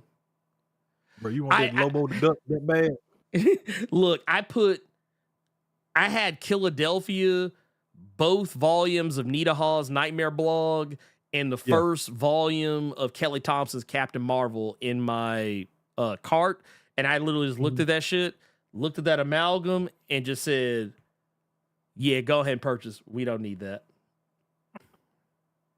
Now, amalgam, there's parts of amalgam I liked, but that it literally is just that. Parts. Dark Claw, Death Claw, the same. They It's both mean the same thing. It's all the same shit. It's all. They both mean the same thing. Nasty. It is all the same shit as far as I'm concerned. YTube Noob says, question. Would the Power Rangers comic benefit from moving on to other series like Zeo, Turbo, In Space, etc.? I think so. I was kind of hoping they would. They did that in their little way. Like you had some Zeo Rangers pop up because they had a lot of them pop up in Shattered Grid. Because especially people really made me like they had made sure that I came correct. And then you showed that ugly ass picture with that damn wolf. He was the wolf was the one who whooped Draken in the Shattered Grid stuff. So they've done it in their own way. And when they do, they might incorporate that Ranger as a new Ranger or something to that effect. Yeah. So they've done that. They had the In Space Squad. Yeah, they've done that. The In Space Squad was large and in charge, and they even brought in Samurai. They brought in like all the members of Power Rangers Samurai, which Shinkendra's better, but that's a whole other story altogether. Anyway. We got John Stewart here with questions. Greetings, Carter and Ernie. Have you guys watched any of the Rick and Morty anime? If so, is it any good? I think only 2 episodes are out now, to my understanding. I have not watched either, and I have heard nothing but bad things. It looks kind of fugly. So, okay, he has that opinion on it. I'm going to go out on a limb and say it's because you have watched Rick and Morty before, period? Yeah. I have not.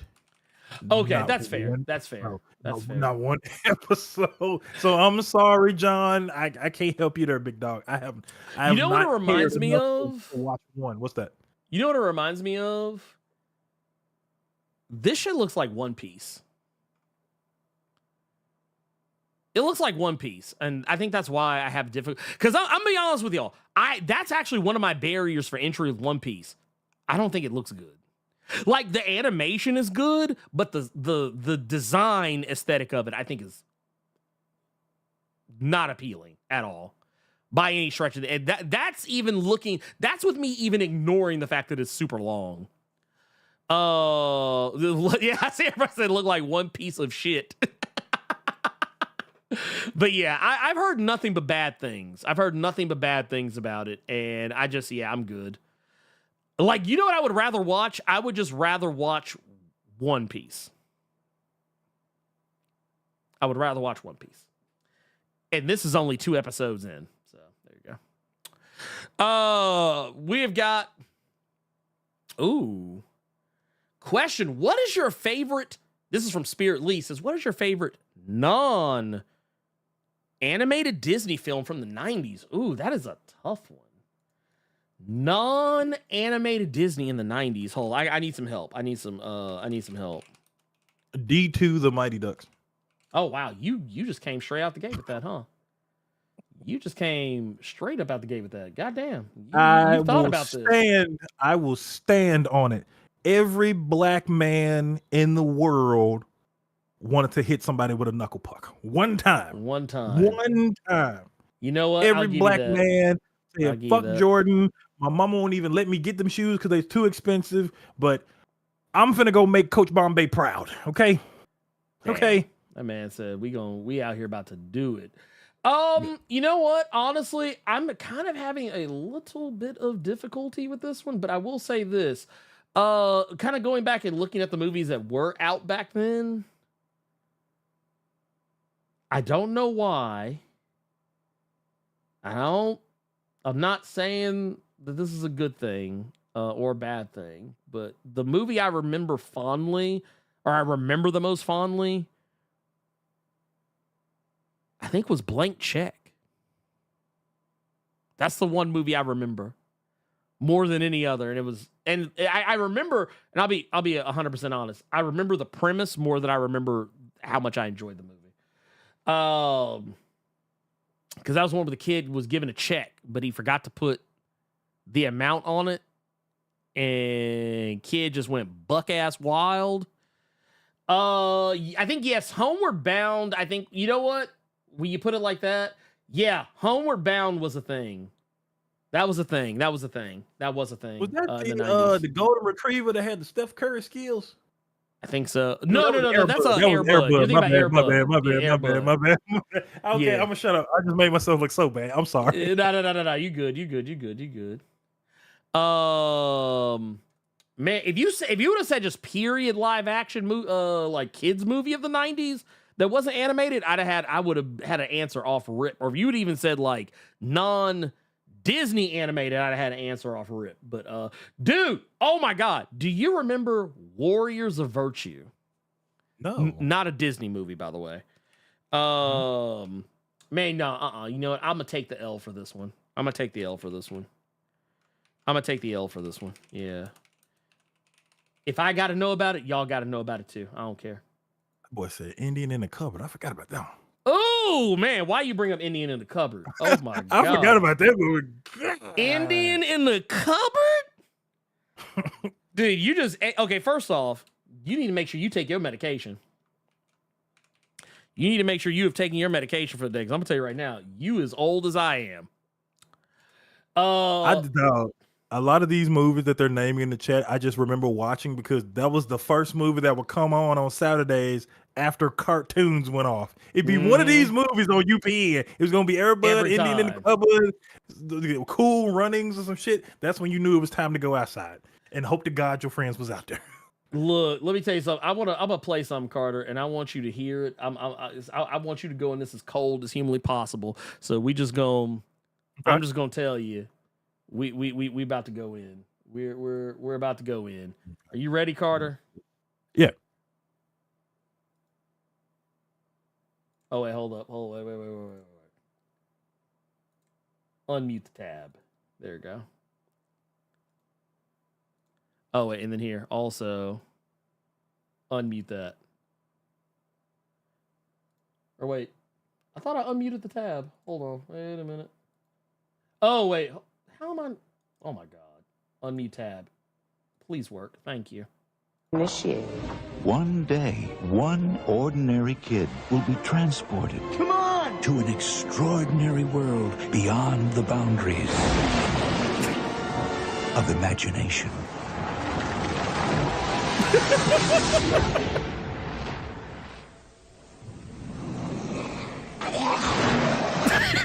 Oh, forgot snap.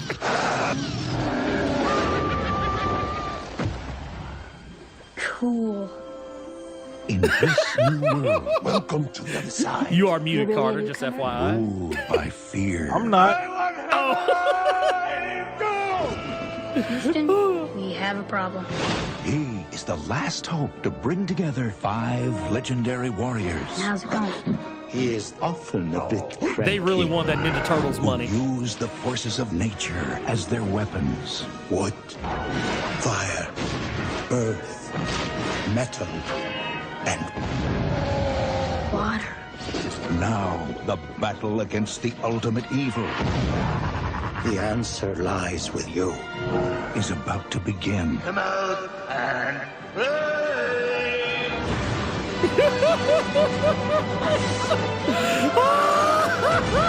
Touchdown. kids ain't watching the Warriors, you sick freak. I can't leave them. They need me here. You are invited to enter a remarkable world. Yes! Where nature is your weapon, but you are the ultimate warrior.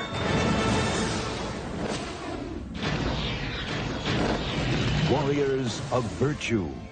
No, they didn't make that a tail. I Yep. thought it was gonna be kanji. Okay, bruh. No.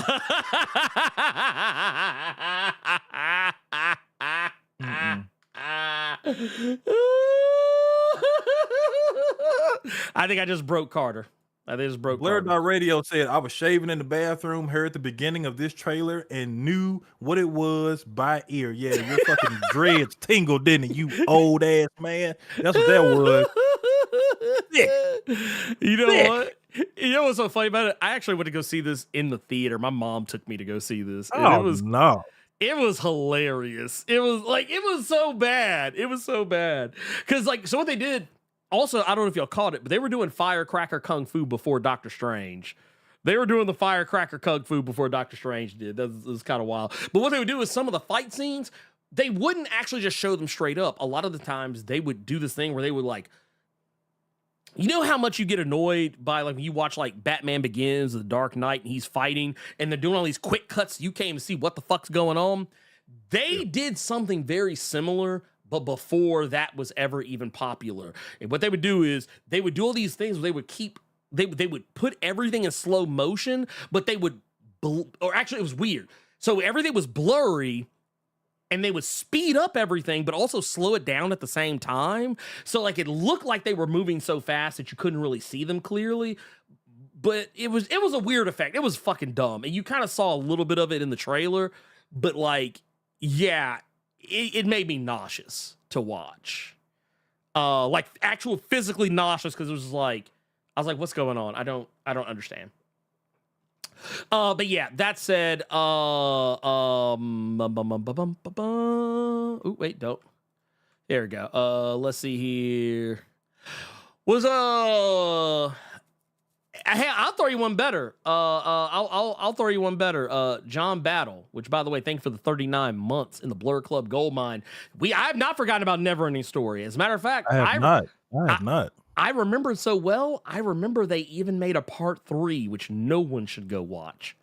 The second one was kind of ass too. Not gonna lie, not gonna hold you. It was like, oh, Bastion's being an asshole. Cool, totally what I came here to see. G. Martinez, I don't like talking about Flubber because I remember crying when the little female robot got destroyed. That shit. Oh, I was man. hot when that shit happened in that fucking movie, man. Oh man, don't even. But start. the reason, so the Never Ending Story, that was a nice little pick, John Battle. But I got to tell you, the reason I'm gonna always go with D2, the Mighty Ducks, is because it actually made me go out and learn how to skate. Like, that movie was goated to me. That movie was goated to me. Like, I wanted to play with Coach Bombay and them, dog. Like, even if I had to be Goldberg, like, dog, I didn't care. I wanted to play with the Mighty Ducks, dog. That's where I heard We Are the Champions for the first time. He said Lord Komodo was on that booger sugar. Oh my God. Yeah, the villain of Warriors of Virtue. That he's like, come out and play. Like, I was like, dude, first off, close your mouth. You being a little too. You are around children. You're around children. Please stop.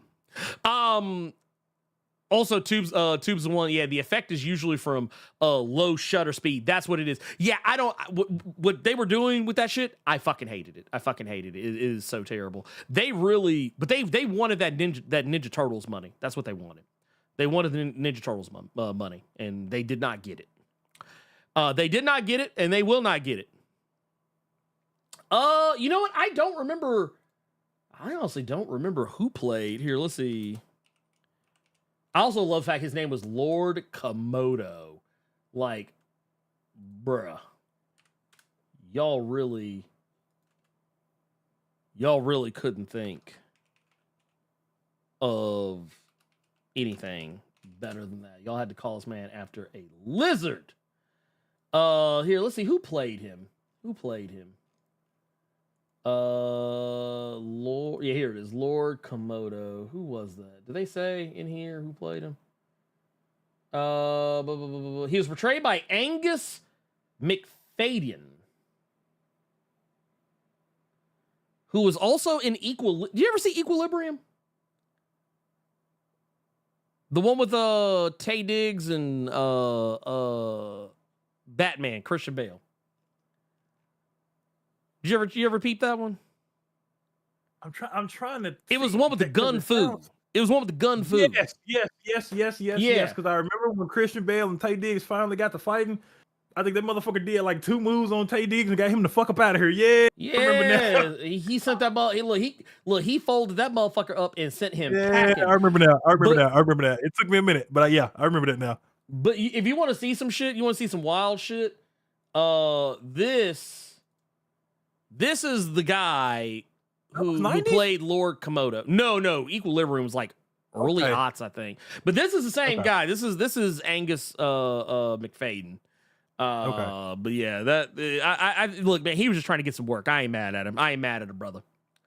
But yeah, you gotta do what you gotta do.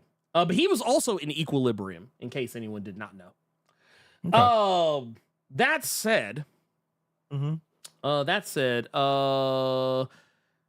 let's see here. Oh, we also got Gunmetal Sage out here. Says with the Blerd Club Silver out here. Love to see it. And I think that's it, Carter. That's it. That's the show. That's the show right there, man. We're done. We're out. We out. Right. And you know what, Carter, do you have anything you want to announce before we get up out of here?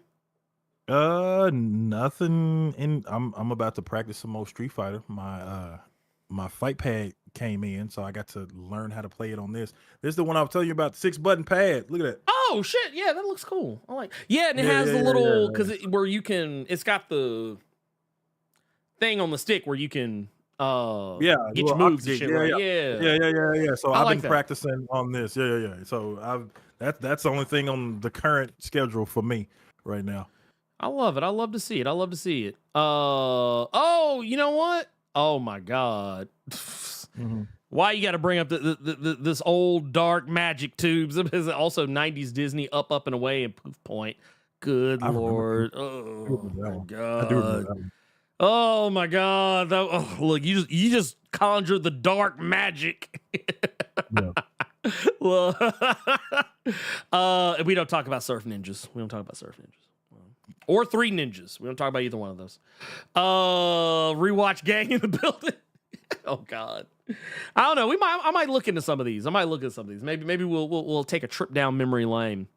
I don't really have too much else to announce other than the fact that I'm gonna save the giveaway for next week. We're gonna save the giveaway for next week. I want to cross a few more T's, dot a few more I's before we actually do that. I want to make sure there's no allegations of scamming people done under any circumstances, and not get my channel struck or anything like that. I want to make sure everything is above board. And I don't have. Stay tuned. I'm probably gonna drop the Predator versus Black Panther video. If not today, it'll be tomorrow. Actually, let's just go and be safe and say tomorrow. I have a lot of good things to say about it, so I want to share those things. And so, yeah, that'll be the place to talk about it. And after that, there's nothing else. I will say, for everyone in Blerd Koa, all the patrons, channel members, everybody in the chat, for Carter Presents, I am the Blur Without Fear. And you know what? Because Hulk Hogan, you've been on that Fox News bullshit as of late. Both figuratively and literally. Can't blame this one on the alcohol, baby. So Hogan, you can go to hell.